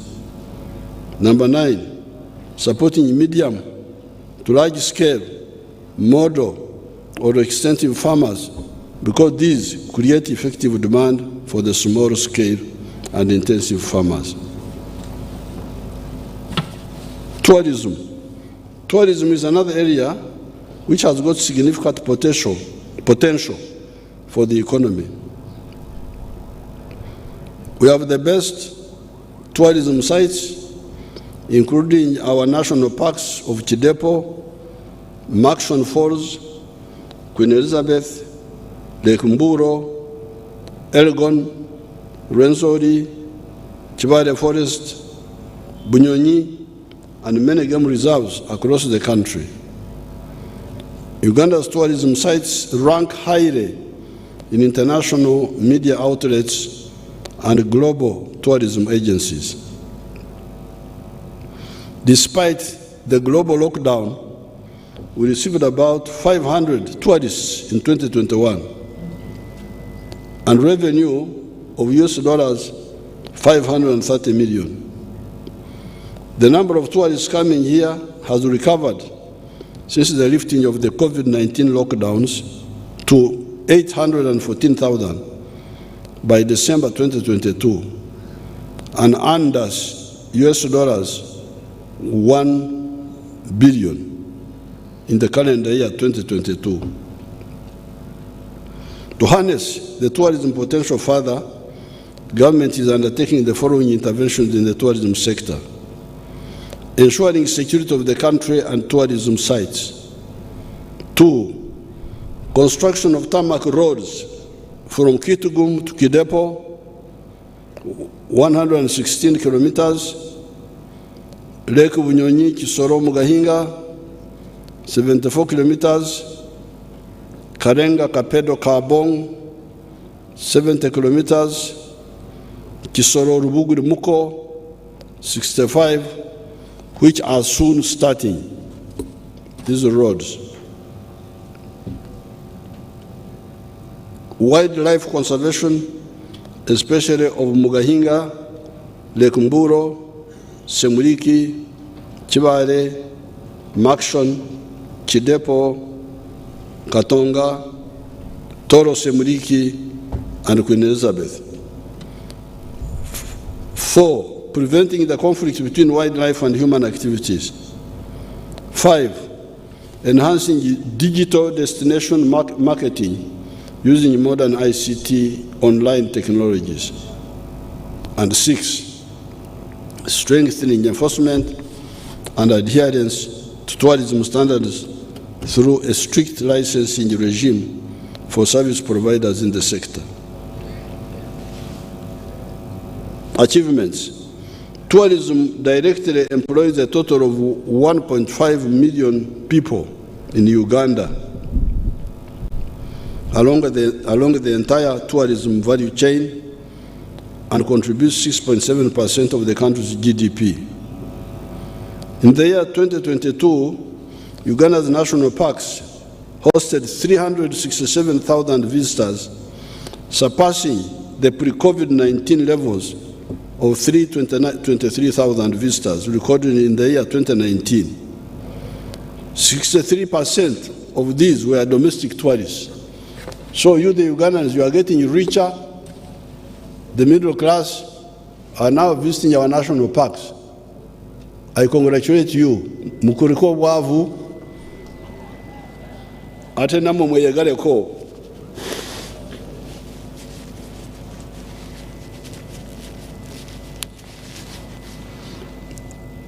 Although we had corona, you hear that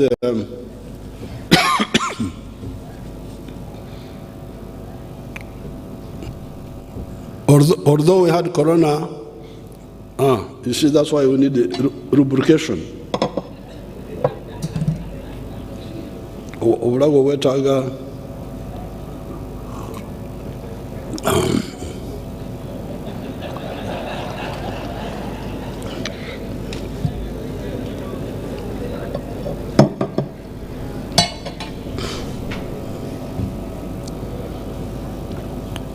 although corona stopped people from coming from outside, but the figure here is showing that arrivals into the national park went up. And the main reason was because of the Ugandans who are going to the national parks, which means the Ugandans now have some, yes. In the year, Uganda's national, the year 2022, Uganda's national parks hosted 367,000 something, instead of 323,000. Why? And this is in spite of corona. Why? Because many of the 63% were the rich Ugandans who were moving around the country even during the corona time. The international visitor arrivals increased to 815,000 in 2022, up from 473,000 in the year 2020 during the COVID-19 pandemic. Although there is recovery, the performance is still lower than the 1.5 million tourists recorded in 2019. Full recovery is expected in the year 2025. Leisure and holiday visitors stayed longer, 11 nights in 2022 compared to 7.6 nights in 2019, and spent higher daily at $172 per night compared to $168 per night in 2019. The wildlife populations for most animals have increased. For example, the number of elephants increased from 5,700 in 2011 to 8,000 now, while the buffaloes increased from about 36,000 to over 44,000 during the same period. Mountain gorillas in Buindi, Mugahinga Conservation Area have steadily increased over time from just 200 in the 1990s to about 459 now.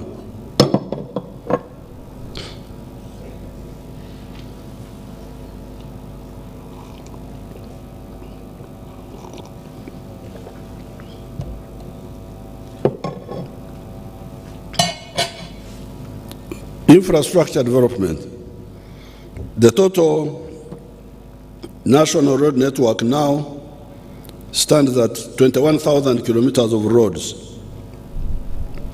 of which 6,000, which is 29.6%, is tarmac, is paved. Although construction of bituminous roads started more than 60 years ago, more than half of the paved network has been constructed to bituminous standards within the last 15 years. Government continues to implement 16 projects to upgrade over 892 kilometers of national roads to paved bituminous standards, while at the same time rehabilitating 300 kilometers to restore their service life. Construction of the following roads has been completed, adding 351 kilometers to the paved network. Critical oil roads through the towns of Buhimba, Narweyo, Bulamagi, Igayaza, Kakumiro, 93 kilometers. Masindi, Viso, Howa, Nyairongo, Charushesha, Butore, and Kabare Kizaramfumbi roads, 78 kilometers. Rukunjiri, Chihi, Ishasha, Kanungu, 97 kilometers. Kapchorwa Swam, 73 kilometers. Kitara Gerenge, 10 kilometers. The rehabilitation works of Mtiana, Mubende, 86 kilometers, 14 kilometers town roads in Mbende, Oruyo, Pakwach, 62 kilometers, Arui Nebi, 33 kilometers are ongoing. Government is expediting the construction of the standard gauge railway starting in next financial year, 2023-2024, starting with Malaba to Kampala. I welcome the decision of His Excellency President William Ruto of Kenya agreeing to extend the standard gauge railway from Naivasha to Malaba, because that was a problem.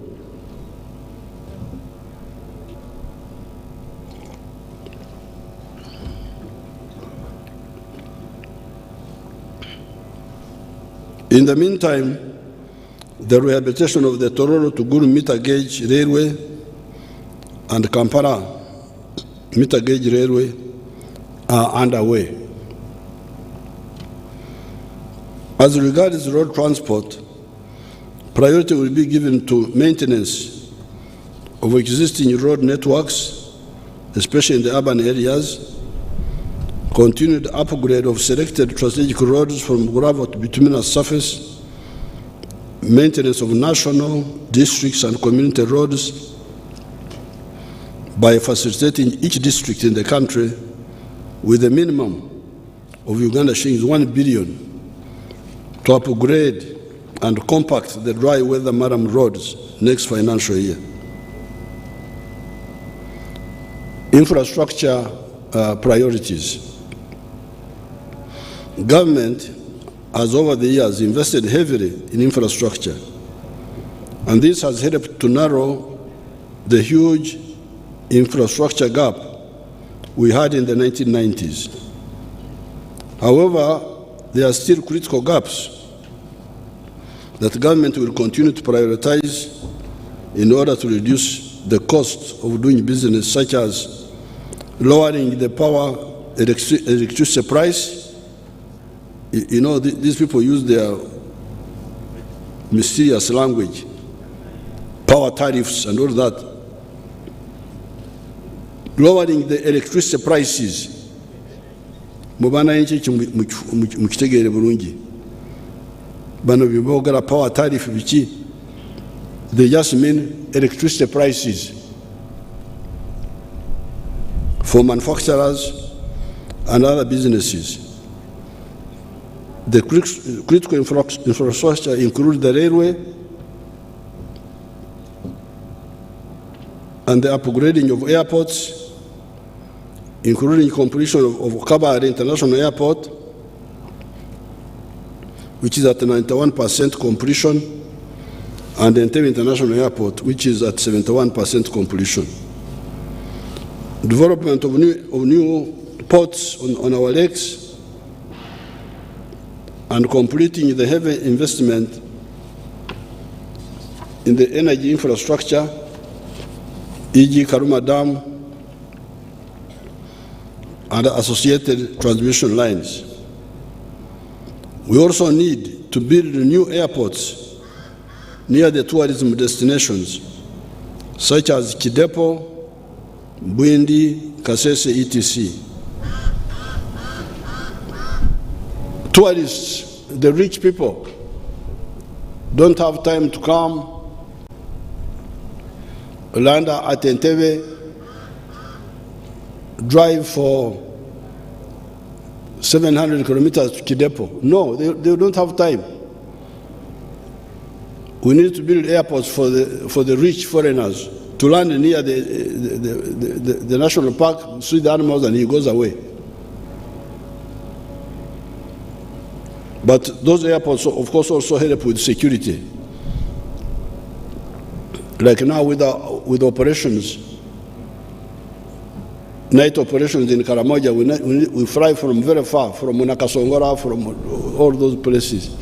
It's better to have an airport within a good airport, which can operate by day and by night in those areas.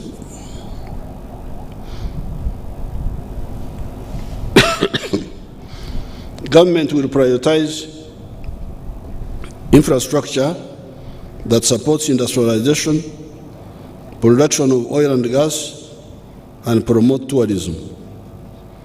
These include industrial parks, electricity power substations, extending and upgrading electricity transmission lines, water for industrial use, and ICT infrastructure.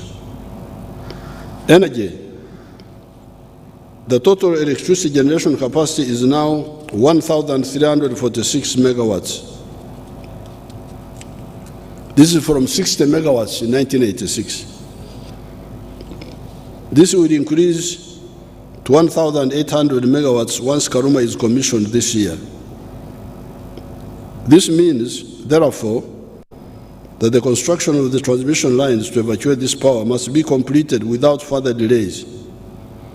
These lines include Karuma, Kawanda, 400 kV, Karuma Oruyo, 400 kV, Karuma Lira, 132 kV, and Kole, Gulu, Nebi, Arua. They didn't put the strength here. I think it is 132 kV.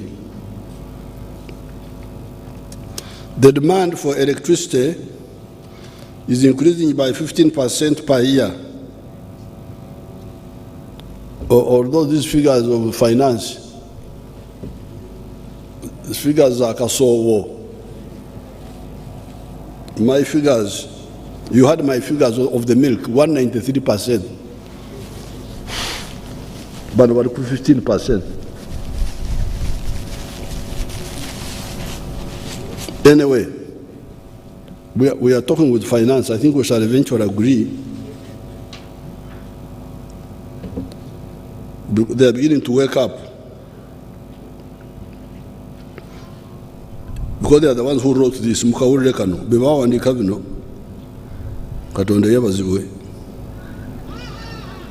This means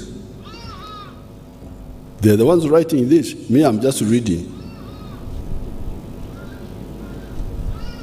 This means that even with 1,800 megawatts installed electricity generation capacity by the end of this year, there will not be enough power for consumption and for manufacturing in the next 5 years if we don't continue to invest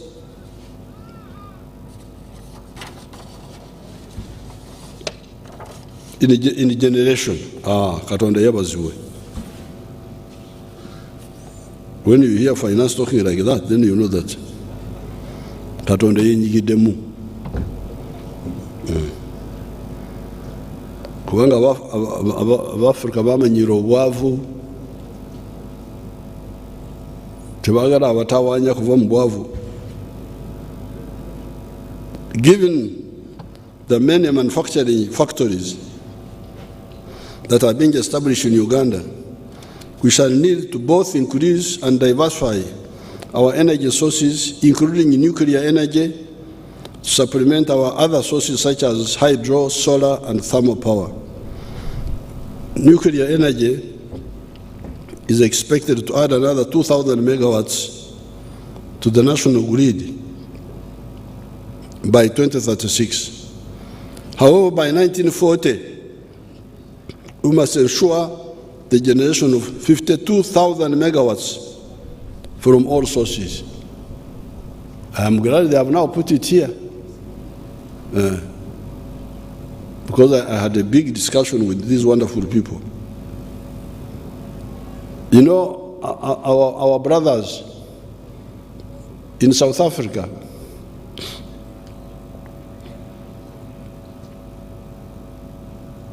of the ANC, when they came in, the whites, those people were fighting, were generating 36,000 megawatts of electricity. This was 1994. South Africa was already generating 36,000 megawatts. Now here my people are talking of 1,800. And they are talking about it as a big thing. They are very happy to talk about it. They are not embarrassed.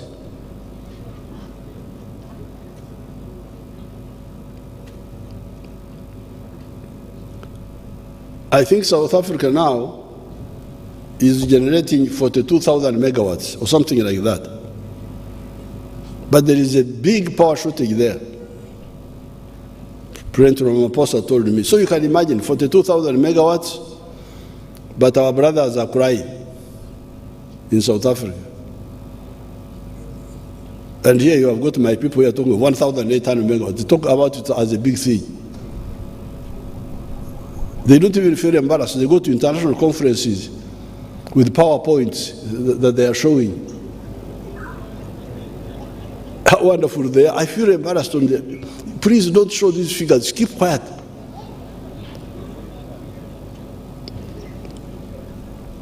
But now, they have committed themselves. Because the problem is not money. The problem is vision. If we have got a vision, we shall get the money. Even from our own sources. But if you don't see, what can people do? So they are now talking of 52,000 megawatts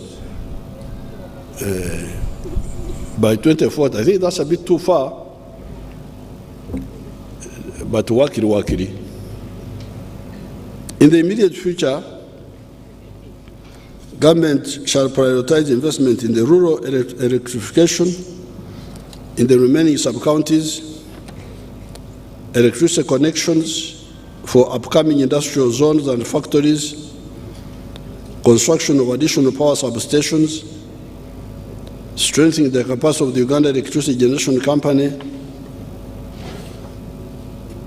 and so on. Above, in this speech, these are my own words now. Most of the others have been the ones of finance and those groups. And energy and agriculture. So, as a loyal delegate, I have represented them. I have told you exactly what they wrote. but this is now mine. Bino byange. Above, in this speech, I have said that our economy will be of the GDP size of US dollars 55.2 billion by the end of the financial year 2023-2024. This is assuming a rate of growth of 6% per annum. This is all while our economy is still largely raw material based. This is the problem I have with finance. And all those wonderful people, agriculture, what? All these plans, 6% rate of growth, this one, they are all assuming we remain a raw materials producing country, which I don't accept. This is assuming a rate of growth of 6% per annum. This is all while our economy is still largely raw materials based. Coffee is a good example. 99% of our coffee is exported as unprocessed coffee, a raw material for cleverer people. For Abatarengera, we who don't see far, we sell our raw material to cleverer people to earn big money out of our sweat. With the unprocessed coffee, we get US dollars 2.5 per kilogram. If the same coffee is processed, a kilogram will give us US dollars 40, increasing in value by a factor of 15. If this logic of value addition is extended across the entire spectrum of our raw materials, our economy will expand by at least a factor of 10.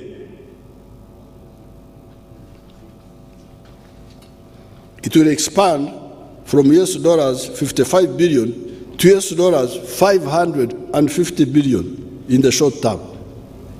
Why? Why do I say this?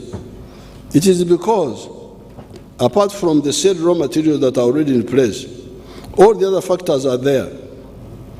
These are an educated workforce, electricity, a better road network, the railway we are about to start building, and the old line we are repairing, piped water, telephone lines, the internet, etc. Is this not what countries like South Korea, that do not even have the same raw material base like we have, did? You check the history of South Korea. What was the GDP of South Korea in 1961? Go back, because you have got internet. Go back. What was the GDP of South Korea in 1961? What is it now?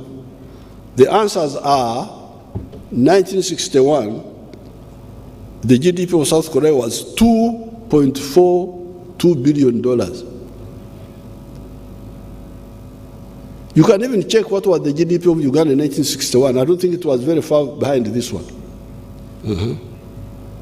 Today, the GDP of South Korea is 1.81 trillion. It is almost 2 trillion. From 2 billion in 1961 to 2 trillion now, in just 60 years. And South Korea is half the size of Uganda in land area. And they don't have the resources we have.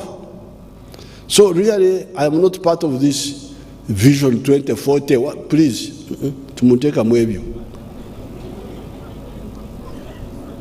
That the plan is to remain poor until 2040. That is their plan. That's not mine, but I am presiding officer. If you are presiding over confusion, you also bring some confusion too.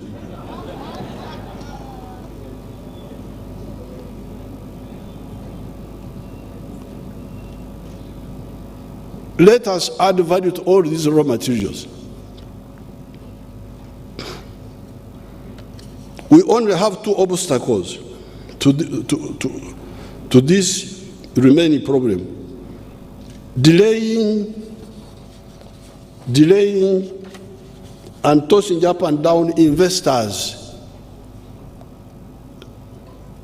This delaying and tossing up down investors. One day, our late Prime Minister Museveni, who was sitting in one of those rooms, I was sitting here, Museveni was sitting there. There was a rich man, I've forgotten his name, from America, a white man, whose company has got wealth bigger than the GDP of the whole of East Africa. So I was trying to convince this man to come here. And Museveni said, you write to me, that this man writes to him. I told Museveni in Uganda, and uyo musajja tasobola kuwandikira gwe.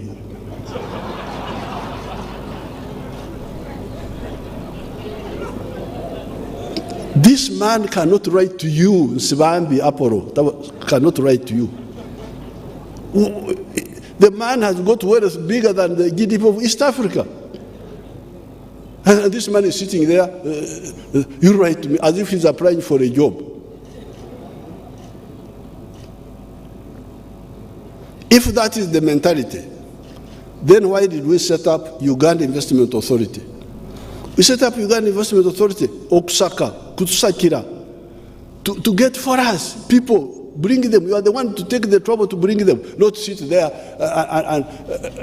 and they beg you as if you are going to give them welfare money or what. So this ignorance must end. I told Museveni in Uganda, uyo musajja tasobola kuwandikira gwe. You just overestimate yourselves.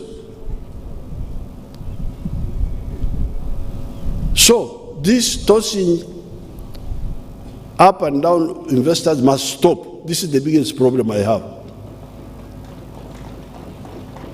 You need to kusikiliza, you need to bring.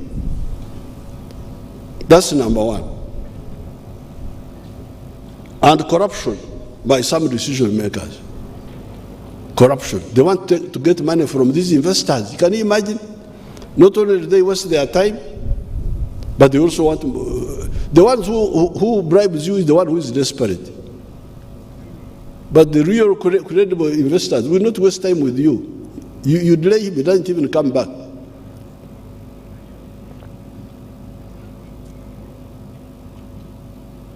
Even me, I'm not as rich as the other American, but I'm also not poor. You can't waste my time with my cows. I just say, okay, I just go back to my cows. I have no time to waste with people who are not serious. So the two problems which are a blockage, because now we have the educated population, our children are educated, electricity is now there, the roads are there, security is there, the raw materials are there, the production is there of raw materials. The problem is value addition. What is blocking the transformation from raw materials to final products? Mishandling investors, wasting their time, and corruption. Let us crush these two evils, these two remaining evils, and the sky is the limit. In Chankwanzi, I shared with our MPs the social metamorphosis that takes place when societies undergo modernization. If you can check on all the modernized countries, you will find two phenomena. One, a smaller percentage of people still in agriculture and more people living in the towns than those living in the rural areas. So when we come, I really feel sorry for Africa. You see all these big leaders, this one, and we had them in the 1960s. We had our leaders here. But many of them were not able to tell our people the future, where do we need to go. But let us just take the example of agriculture. Here below are the figures.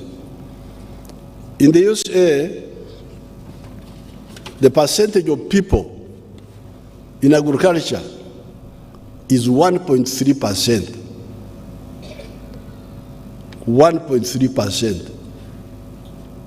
United States is the land of 3 million square miles, population 320 million, only 1.3% are in agriculture.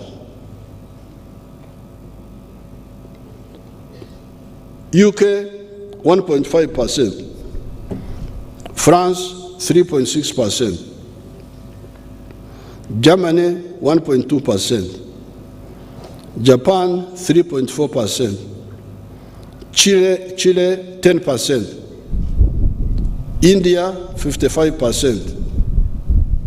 Nigeria, 70%. Burundi, 80%. Uganda, 70%. So, having more people in agriculture is a sign of backwardness. If you are looking for characteristics of backwardness, one of the characteristics is having more people in agriculture than in the other sectors. And secondly, having more people living in the rural areas than living in the towns. Therefore, the quadrilateral, these are my words, they are not for the other group, because they give me that power that I'm the one to read the speech, so I read theirs, but also mine. Therefore, the quadrilateral efforts we are currently involved in, the four layers of efforts, are in order to enable Uganda to achieve this metamorphosis. I was telling you, one of the MPs asked me a question which helped me to remember. We must have these three levels of efforts. Tier 1, involve all adult Ugandans into the money economy with the Chibaro through the PDM, Emyoga, etc. All Ugandans must be involved in the money economy. The 39% must join in. Sale helped us with 29%, but we now need to remove the other 39, or to join the money economy through PDM and Emyoga. Tier 2, add value to all the raw materials that do not have to be consumed fresh, so that we create more jobs and get more money for our sweat. Tier 3, build a knowledge-based economy using advanced scientific knowledge such as the technology of automobiles, therapeutics, etc. Chira, you the MPs, we need to support Chira so that they get moving. Instead of having only the economy of coffee and tea and tobacco and marakwang and I don't know what.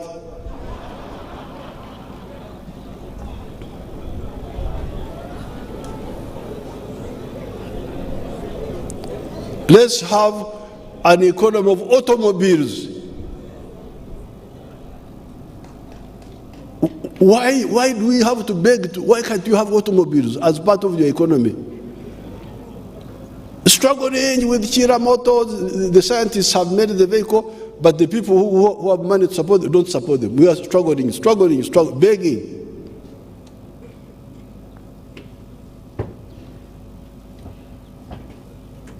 I know in our clans, we have got M0, Okwedira, but we should not do Okwedira transformation. Okwedira okukola motoka zikyo sikiriyo. Let's have part of our economy based on automobiles. So you are losing twice. First of all, you sell your coffee as mbide. Before you kusogora omwenge okujamo okusogora ombisi okukyusa ombisi okujamo omwenge muganda, then nofumba omwenge muganda noja mukali akatira ddala. You don't do that. You just sell mbide.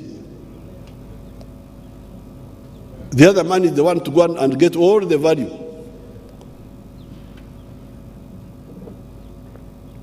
But now add new economies which your children now are able to add. Dr. Gwang was able to make a medicine for us for corona. These other people are making economy wealth out of automobiles. Let's support them.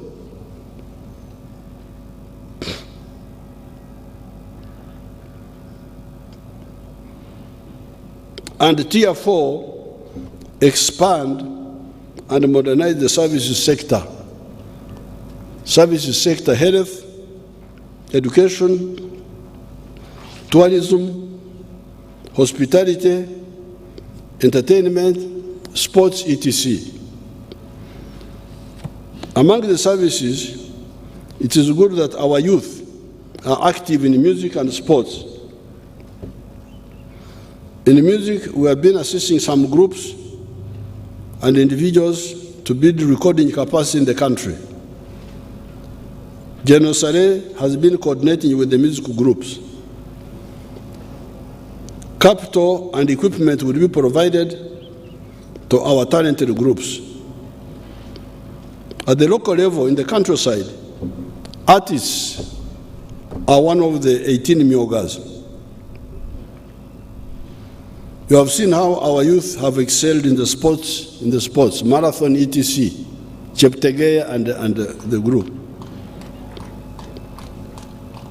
Since 1986, we have been struggling with the economic recovery, expansion, diversification, and transformation. The talented sports youth have come up because of these general improvements. With a bit more revenues that we have now, we shall focus deliberately on sports by building more stadiums and training facilities. It is good that the higher altitude training center at Teriet is now finished. These are just Endozo, Jaribu. In Ntungamo, there were women who were selling beer, local beer. When you come there, you say, somebody will come and say, I want you to fast, I want to taste fast. It's called Okoroza. He drinks here, he says, this is not good.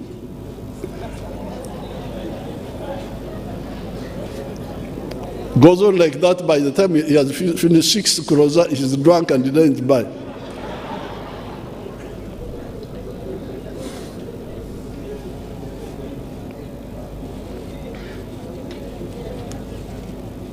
With our growing economy, we shall do much more for sports. It is good, therefore, that the East African countries together put in a bid for AFCON, the continental football competition of 2027. Apart from Nambole and Nachivubo, We need more world-class stadiums to be built. Does not matter whether they are government or private, as long as they are in Uganda. On the side of the music, the Attorney General and the Minister of Gender need to resolve the issue of the copyrights. It is not fair not to protect ownership of okuhimba. Okuhimba is the Nyankore word for composing songs. That is how we shall be able to create a big economy by doing the 4 tiers, the ones that I mentioned. We shall be able to create a big economy that is able to accommodate our expanding population.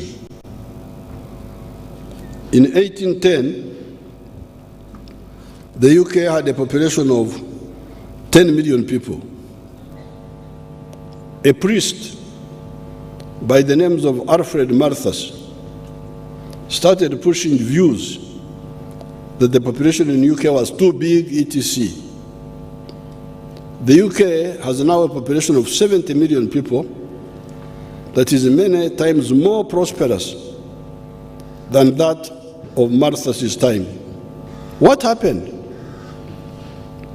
It was the metamorphosis of the society and the economy into a middle-class, skilled-working society. You cannot have peasants producing younger peasants on increasingly fragmented agricultural plots, and you think that you are not an enemy of your country if, as a leader, you do not see this and combat it. So to sit here as leaders of whatever we call ourselves, like I was watching our leaders in the 1960s, and we were telling them about these things that time. You people, you go abroad, because even in the colonial times, I remember even in 1955, they would take our chiefs. The British would take our chiefs to England for study tour. But when I was in the school system in the mid-60s and I was reading, I had not gone abroad myself, but we were reading. I started asking these people, you go abroad and you see what's happening there. Why don't you tell us when you come back to copy? You go and see progress, you come here and you maintain backwardness in your own people. You supervise, oversight role over.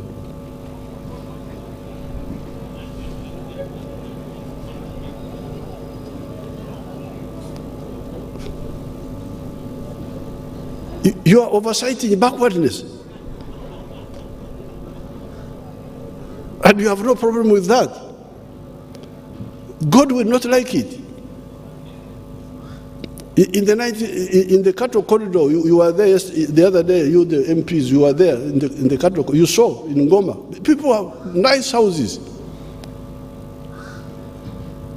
And income, even when the infrastructure is not there. You saw the road from very bad. The road is not good, but the people have income.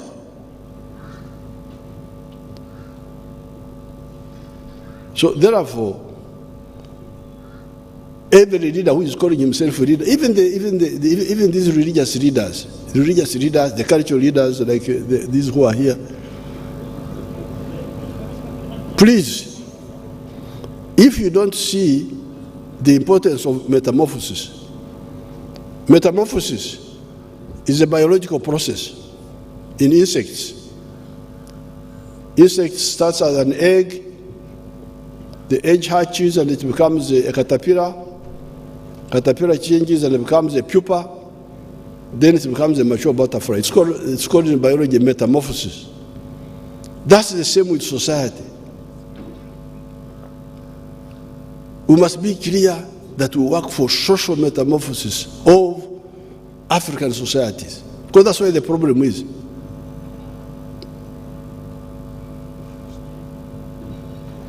The middle class women who live in the town here, they don't carry children on their back. You don't find tying children in the back there.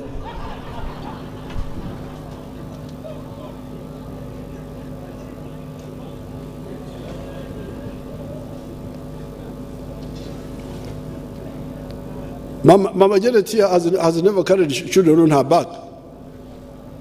Even when we were in exile, we were pushing our children in these small wheelbarrows. We were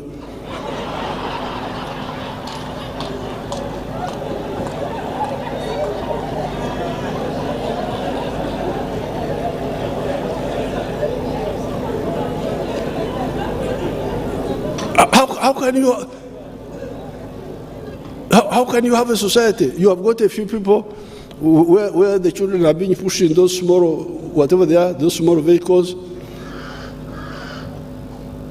the piped water, using gas cookers, using electric cookers. Then you have your people in the fire. This is not acceptable. It's a betrayal. And we say we are leaders. Excellency, Right Honorable this one, Right Honorable that one.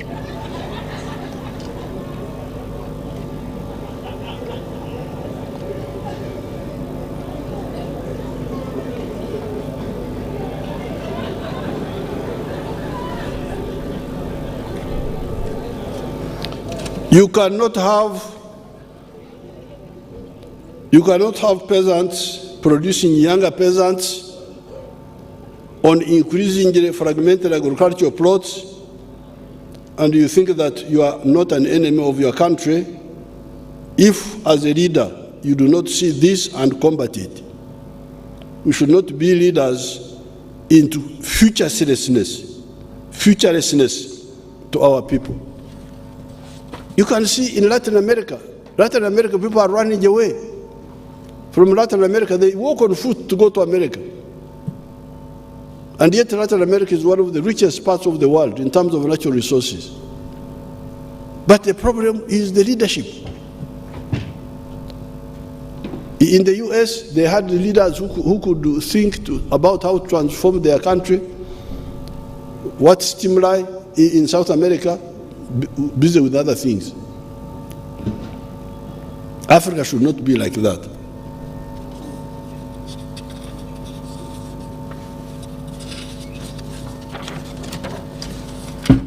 Education. I'm about to finish, don't worry. I have another like 10 pages or something.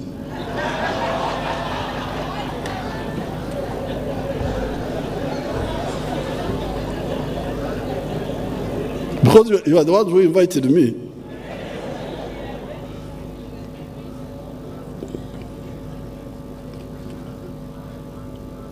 The NRM government introduced UPE and USE programs in order to ensure that no child of school-going age misses out on schooling on account of school fees. These programs were created to provide free education, especially for the poor families that cannot afford to pay the school fees. It is therefore unacceptable for school authorities to demand fees from the poor parents. Government will not tolerate this practice. Education must be totally free in government schools. The local leaders must enforce this when we give them renewed orders after an internal review to find out what has been the obstacles hitherto. We are going to review and issue fresh orders. Once these fresh orders are given, please, I don't expect any deviation from what we shall tell you to do.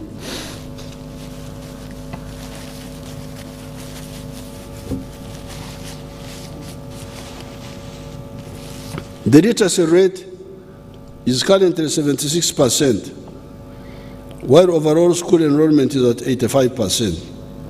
The demand for free primary and secondary education has increased significantly, which is overwhelming the current educational infrastructure. Part of the problem is that private schools have increased school fees, making government schools more attractive.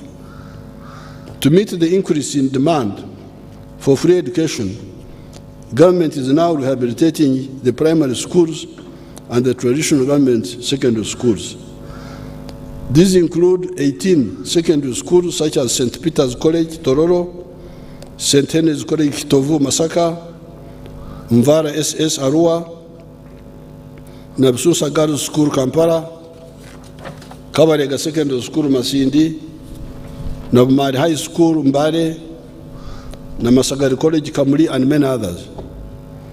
In addition, government is constructing and equipping secondary schools with laboratories and completing the construction and upgrading of technical vocational institutions in Bushenyi, Ruwero, Lira, Mbare, Nyamtanga, Ruentanga, Kabiramaido, Butareja, Sese, Kitugum, and Kariro, among others. The construction of 115 seed secondary schools in the sub-counties which do not have these schools at the moment will continue in the next financial year. To improve school learning and accountability in the government-supported schools, the following will be undertaken starting next financial year. Strengthen the link between education and socio-economic transformation by promotion of science, technology, engineering, and mathematics in education, research, and incubation. Enhancing the technical capacity and skills to support industrial growth, especially manufacturing. Electronic tracking of enrollment, dropout, and retention, and identifying learners, teachers, and institutions using ICT capabilities. Improving the overall staffing levels in the schools. The development of a complete national vocational qualification framework. With our oil money, we shall be able to complete our targets of a government primary school per parish and a government secondary school per sub-county. The railway, the electricity, technical and science education, as well as some national roads, will be the elements our oil money will deal with. I intend to meet with the Petroleum Authority and the oil companies to harmonize so that we do not miss the target of 2025 at the first oil date. Because I don't want this Petroleum Authority to delay our program with petty things. What is this one now? Local content. I don't know. Let's start. Health. Over the last 3 years, since the outbreak of COVID-19, government has strengthened health systems. This has included equipping regional and national referral hospitals, and 225 health center 2s have been renovated and upgraded to health center 3s. In addition, we have strengthened the capacity of the country in vaccine development. For the government to be able to sustainably improve health services, emphasis will be placed on transforming the health care from predominantly curative to preventive through, 1, timely supplies of drugs to address stockouts, as well as provision of relevant medical equipment, prevention and control of communicable diseases through immunization, operationalizing Murago Super Specialized Hospital, and expediting the construction of the Ruboa Specialized Hospital. All existing health center 4s and health center 3s. strengthening the supervision and accountability role of the regional technical supervisory structures, emphasizing through radio programs the importance of nutrition, hygiene, etc., and malaria prevention through killing the mosquitoes and the use of treated bed nets. Strengthening security and good governance. Uganda's borders remain secure, save for the spillover effects occasioned by activities of negative armed groups in eastern Congo and South Sudan. I wish to assure Ugandans and investors that Uganda is a secure and peaceful country.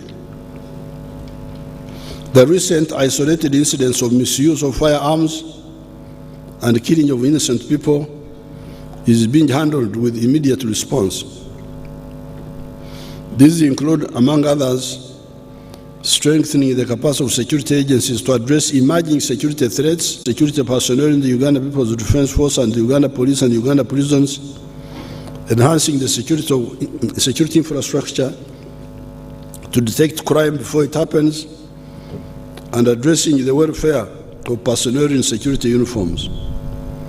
The ability to manage a huge pre-announced event like the recent Martyrs' Day without any insecurity incident, while the terrorists are still running around in neighboring countries such as Congo, Somalia, etc., demands salutations to our security personnel, weaknesses here and there notwithstanding. An event like Martyrs' Day, which is pre-announced, is a big magnet for terrorists. They would love to come and cause trouble there. And they plan, but we don't allow them. So while we quarrel with our security people, they are really miles away from many of the groups in the world. There are a few weaknesses here and there. Otherwise, an event like this one, pre-announced, we are following groups in Congo, in what, planning to, you don't know how many of them are in prison now, who would want to come and kill people during an event like this one of millions of people who gather in a pre-announced huge event. So while we criticize our security people, but we should also appreciate.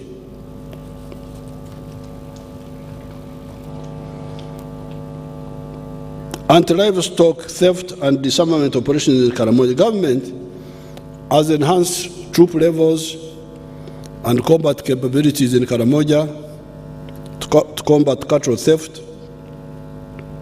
Disarmament operations, codenamed Operation Usalama kwa Wote, remains on course. A total of 124 guns with 1,023 rounds of ammunition have been recovered since January 2023. Similarly, an estimated 4,771 stolen livestock were recovered and handed over to their rightful owners. At bilateral level, Uganda and Kenya entered a memorandum of understanding on cooperation in defense and security, which was signed in April 2022. The agreement provides for concurrent disarmament operations in both countries. There has been mistakes and some corruption in the disarmament in Karamoja. I'm now in direct touch with the raiders. The raiders came and met me. They looked for me, and I met them. So please don't arrest me that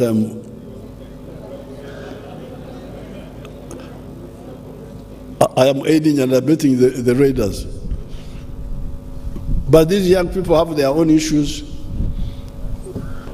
that issue is not so difficult to deal with. There have been so many mistakes by our own people.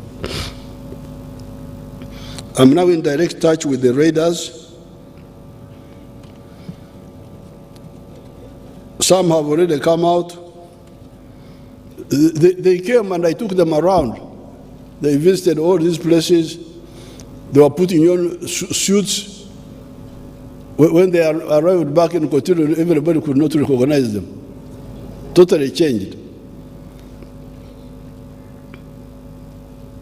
Some have already come out, and others seem to be ready to come out.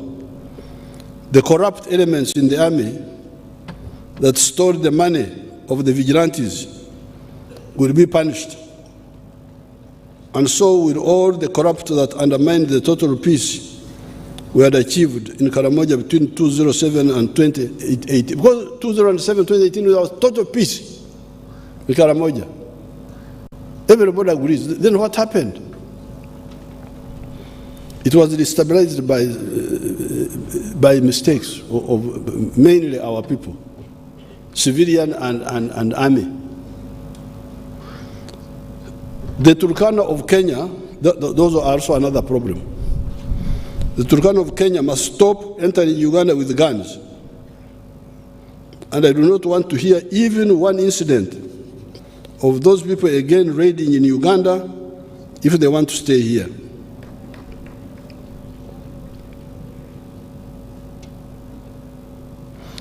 All the points put forward in the recent executive order, I gave an executive order recently dealing specifically with the cattle rustling, must be fulfilled.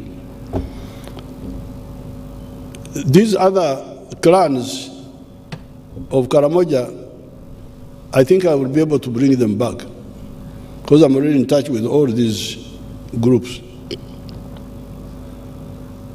The Dodoth, the GA, the Matheniko, the Bokora, Pian.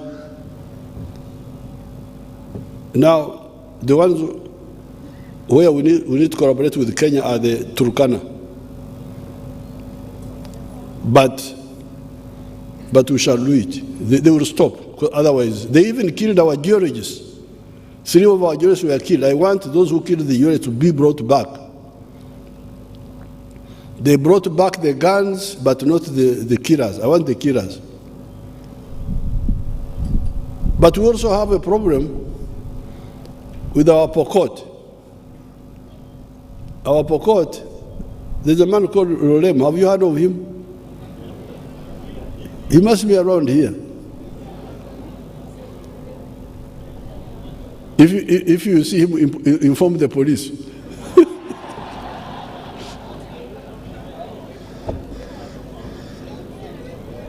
But Rolem,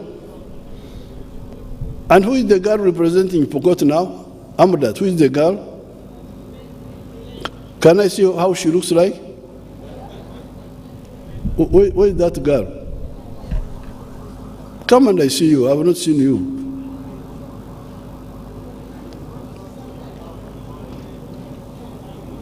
There was one who was shooting at Chankwan the other year. That was one of them. When we were in the shooting the other year. She's not here. She has gone to raid. Yes, she's not feeling well. She's what? She's not feeling well. She can't be here today. Oh, I hope she has not gone to raid.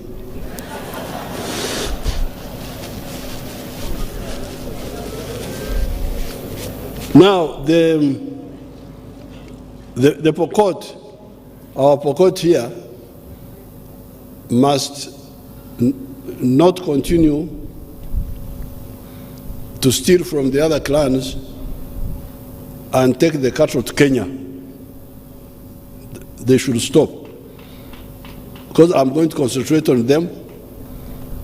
But Rorem, they are my good people. Those you tell them that the old man, you saw him, and he's saying that you should stop. Rorem is here.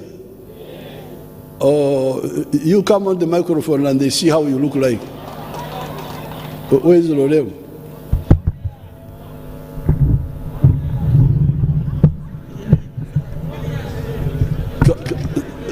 Come and Uganda and see how you look like. According to the speaker, you are not supposed to say anything because the speaker said, oh, Lorem is now very fat. How do they greet in the Pokot? Supai. Supai. Sufai? Yes, to the male. Then the female, you say takwenya. Oh, takwenya. Yes. Takwenya like Sebe. Okay, yeah. Now you have heard my message. Please help us. I will do that, Your Excellency, immediately after the budget speech. Thank you. I will go and mobilize them. Thank you.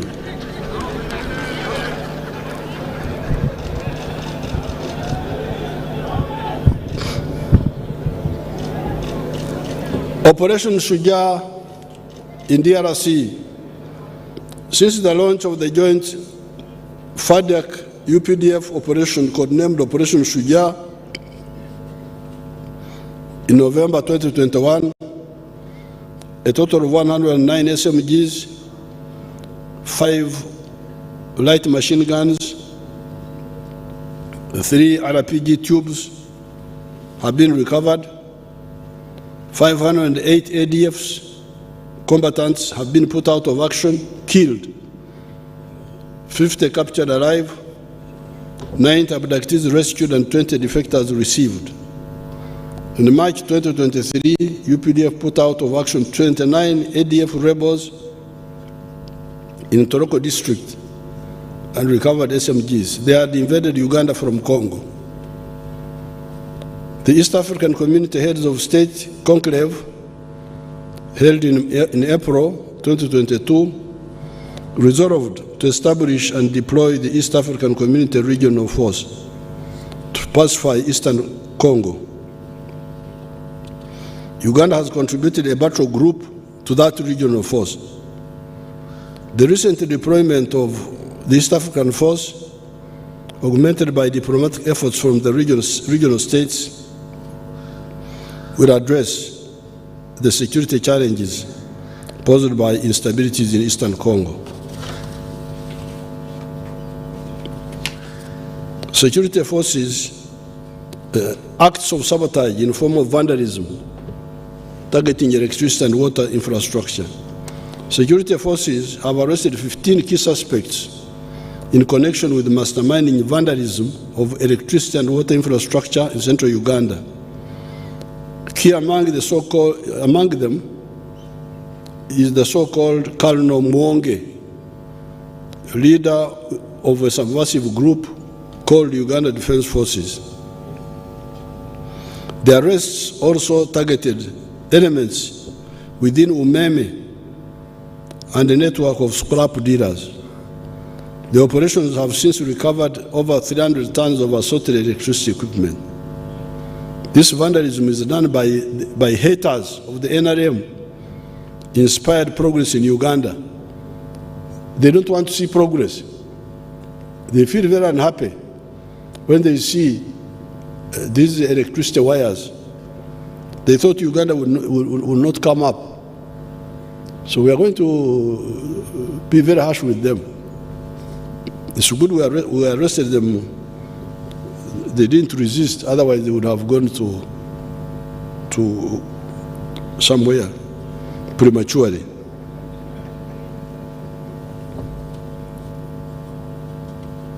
Those who are involved in this will feel sorry for their bankruptcy. Land and land fragmentation. I wish to reiterate my call against the destructive inheritance practices such as land fragmentation. Over-fragmented land becomes LWD, land with disability. That is why, as back at the elections of 1996, in the NRM manifesto, we talked of the 4 acres model and as the medicine for those who had already fragmented family lands. Hence, the recommendation for the 7 activities of coffee, fruits, pasture for grazing, for zero grazing, poultry for eggs, food crops, piggery and fisher farmers for those near the wetlands. All these are products that can give good money, even if they are done on a small scale. That is why we recommend them. There are, however, other products that the country needs, but can only be done on a big scale. Which are these? They are cotton, maize, tea, sugarcane, beef, tobacco, etc. In fact, you cannot do the 7 without being assisted by these, e.g. maize for all animal feeds, for poultry, cattle, fish, in addition to humans and industry. The NRM has been recommending to you inheritance by shares, emigabo. You do not divide the property itself, but you divide what comes from the property, and you can aggregate your annual share and acquire your own property. Thereby, the family property is not only preserved, but it can be expanded, and moreover, all the shareholders can get their own separate properties from the original family one. Corruption. As regards fighting corruption and improving accountability of institutions, priority will be given to ensuring transparency, accountability, and anti-corruption measures across government systems by implementation of electronic government in especially procurement, health, education, and taxation. Doing things through the computer eliminates these meetings in hotels between government officials and business people, because that's where the corruption is. What are you going to discuss in the hotel? Why don't you send him a message on the computer? That's why e-governance is crucial. It will help. Fast tracking the monitoring the effective implementation of government programs. Strengthening the courts and case management systems through adequate staffing and digitalization. And implementation of other covert and overt efforts in the fight against corruption.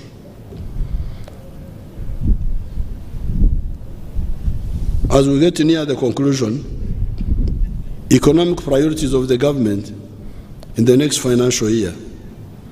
In the next financial year, 2023-2024, the following key strategic areas will be prioritized. Peace and security of person and property, number 1. Effective implementation of the parish development model and the MIOGA.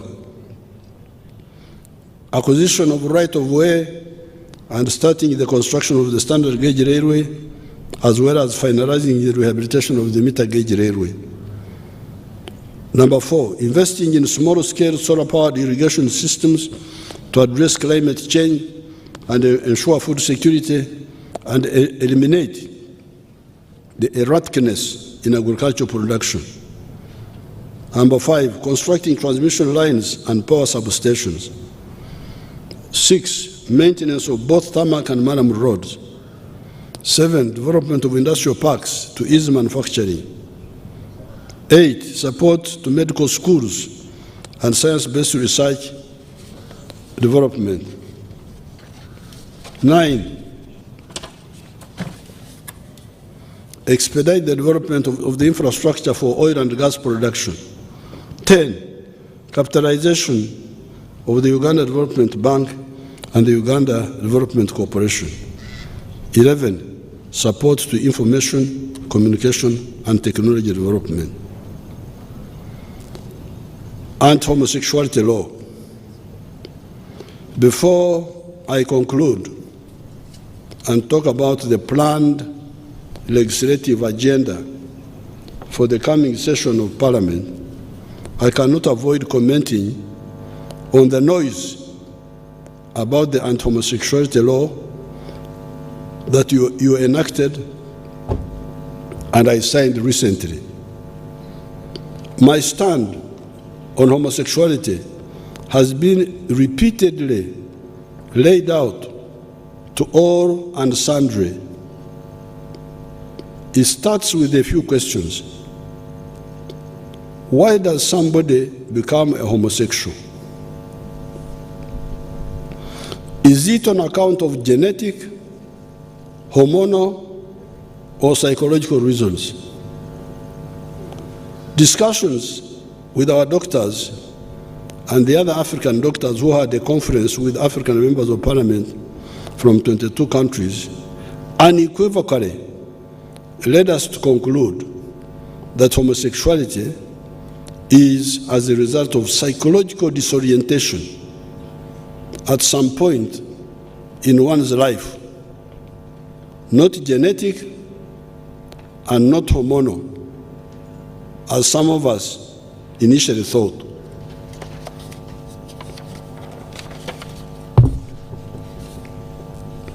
This conclusion that homosexuality is a psychological disorientation gives us a way forward, logically, reasonably, without bias, without what? If somebody is a victim of psychological disorientation, do you criminalize him or her on account of that? Is it logical or fair to do so? The answer is no. Instead, such a person needs assistance to, if possible, overcome his psychological disorientation. I'm glad the MPs agreed with me and clarified this point in the law.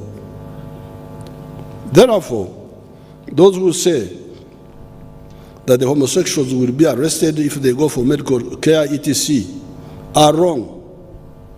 The law now says that a homosexual will not be criminalized for merely being so, if he or she keeps the being to oneself.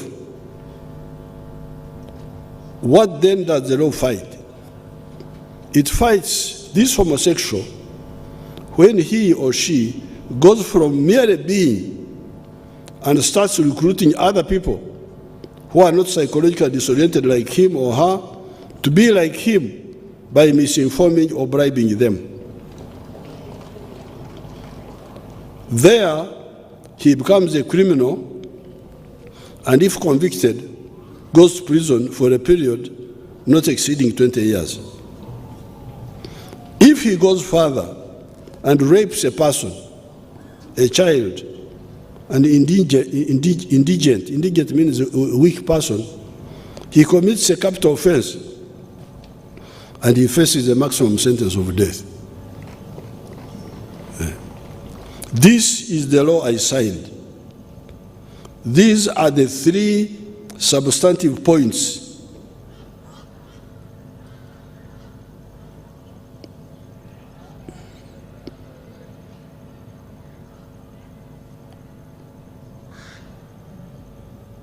I think there's something missing here.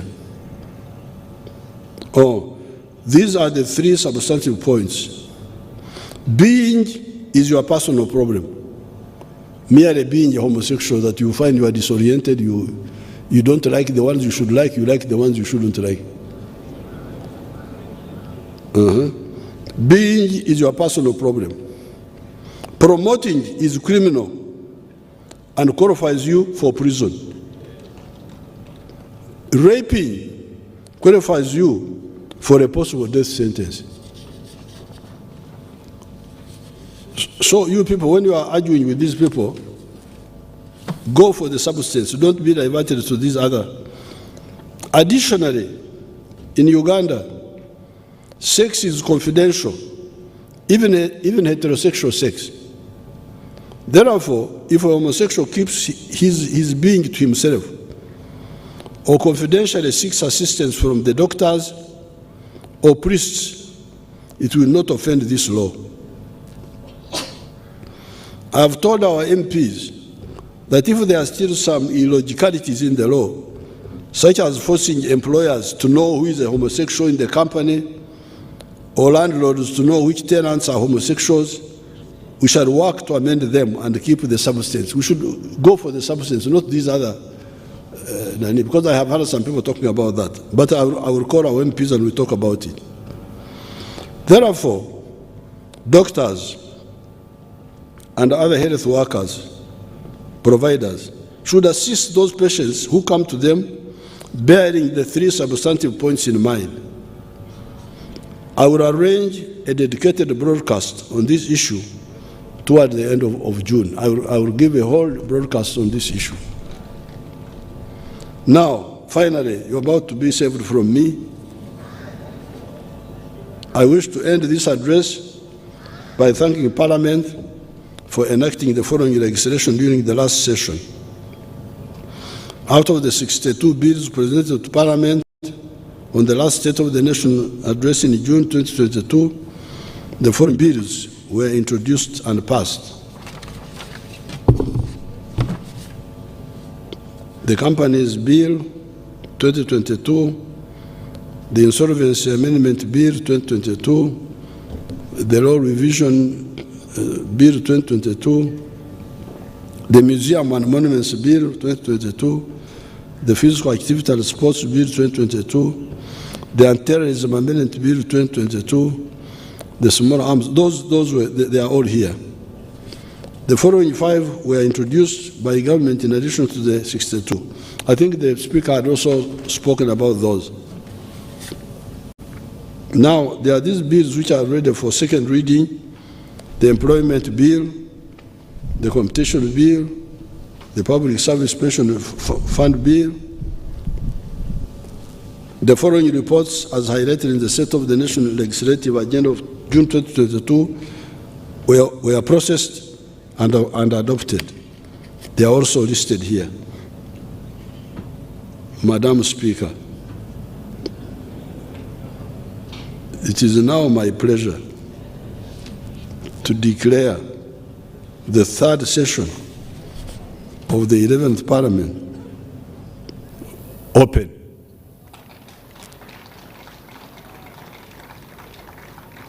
I thank you very much and hope that the coming session will be fruitful. I thank you. Thank you so much. I need 1 minute. I need to. In the morning, I was feeling. In the morning I was feeling as if I have a slight cold. So I called my medical team to check corona. They took samples as usual. There is what they call a rapid one. That one was negative. Then there are 2 which go for deep analysis. One was negative, the other one was positive. So I'm a suspect of corona as I'm standing here.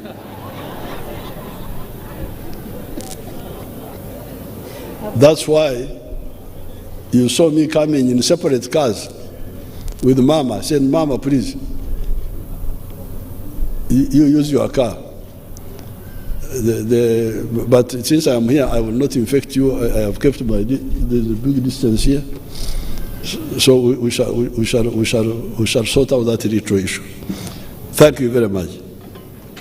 Thank you so much, Your Excellency, for the clear and concise exposition of the government policy in your address and fulfilling your constitutional obligation as per Article 101(1) of the Constitution of the Republic of Uganda. We take cognizance of the government legislative agenda for the 3rd session, and we do pledge our proven commitment that will make sure Parliament will do what we have agreed today.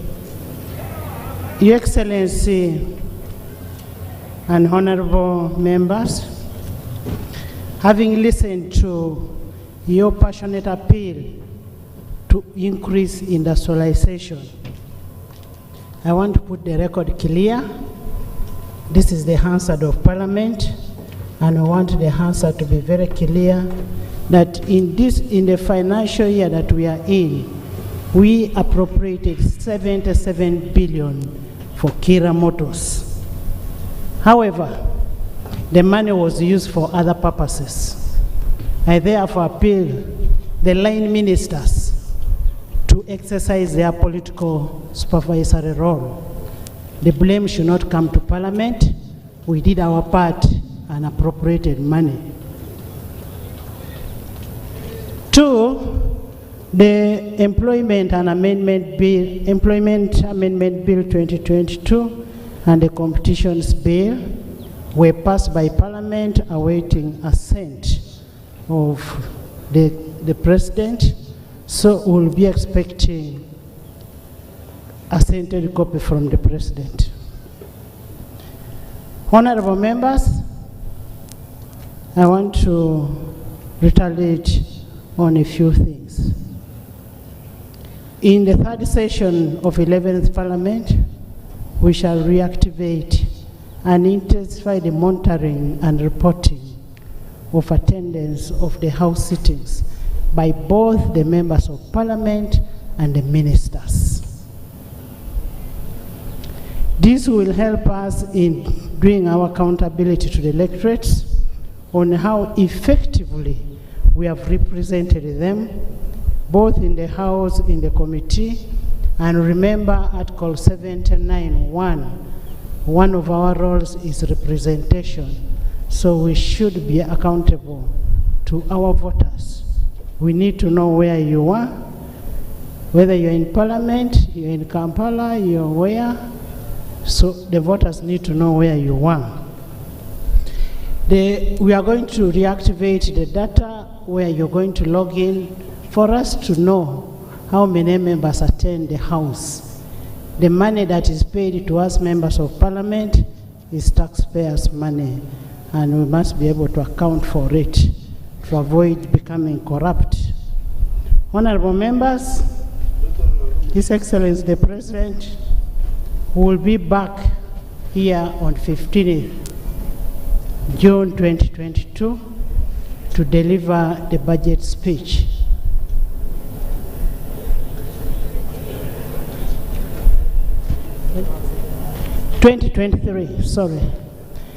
The President will be here on 15th June 2023. I am happy you are alert. The President will be here on 15th June 2023 to deliver the budget speech. We therefore urge you to be here to know what goes to your electorates, to know how much you've appropriated to your people and work for this country.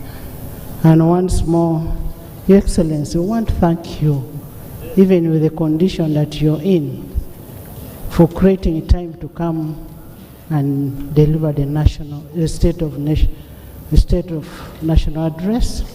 And we want to thank Mama for accompanying you. On a special note, we want to thank all the invited guests, all the dignitaries that are here, and I want to thank the members of Parliament. And I say all this for God and my country, and God bless you all.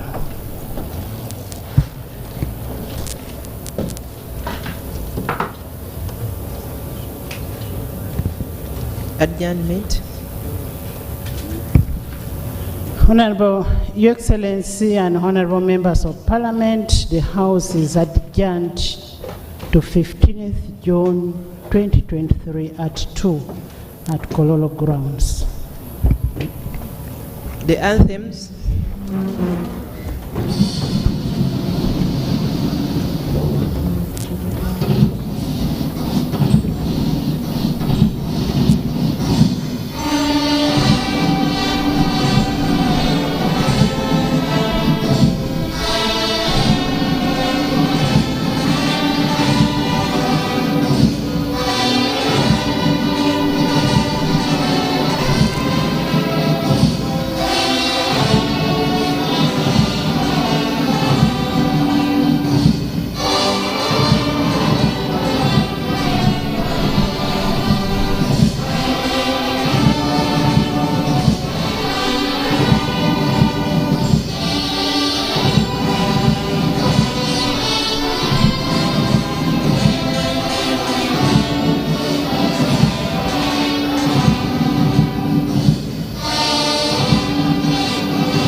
So good evening. I know it's been 3 hours of that speech, but the president has done speaking to us and addressing the nation on what exactly is the plan, but also holding stock of what happened between 2022 and 2023, this financial year.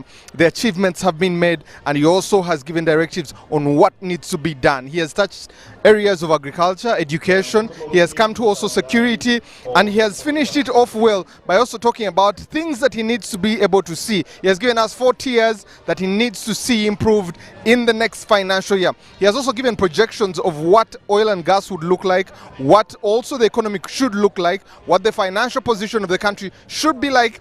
55.3 trillion shillings is what he talked about there, but also he has given us a speech, an elaborate speech about what he expects from Parliament come 2023-2024, looking at that. But even as we see off all this, the Speaker will be seeing off the President. They'll be having a photo moment just at a booth here that has the State of the Nation's address.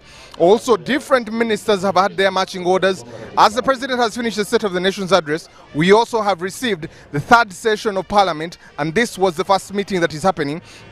Also, the Speaker has been able to reiterate some of the things that are there, that the database will be put in place, people will be registered as they come into, members of Parliament need to give value for money even as they get into debate on some of these bills. He has also given the legislative agenda of government, especially looking at some of the bills that did not go through this the 2nd session and the 1st session of the 11th Parliament, and he said, you know what, I need these things to pass. He has said also the Anti-Homosexuality Act that is now there, he will have an elaborate session or broadcast before the end of June to be able to elaborate on this. He has been specific on some things about the Anti-Homosexuality Act, and he says he will give an elaborate session where he talks about some of these things, and he has talked about agriculture, he has talked about, you know, climate change, how it has affected. He said prices have come down, but the prices of food are still up because of climate change, and he has emphatically put it on irrigation to have some of these things go forward. So from us here at UBC,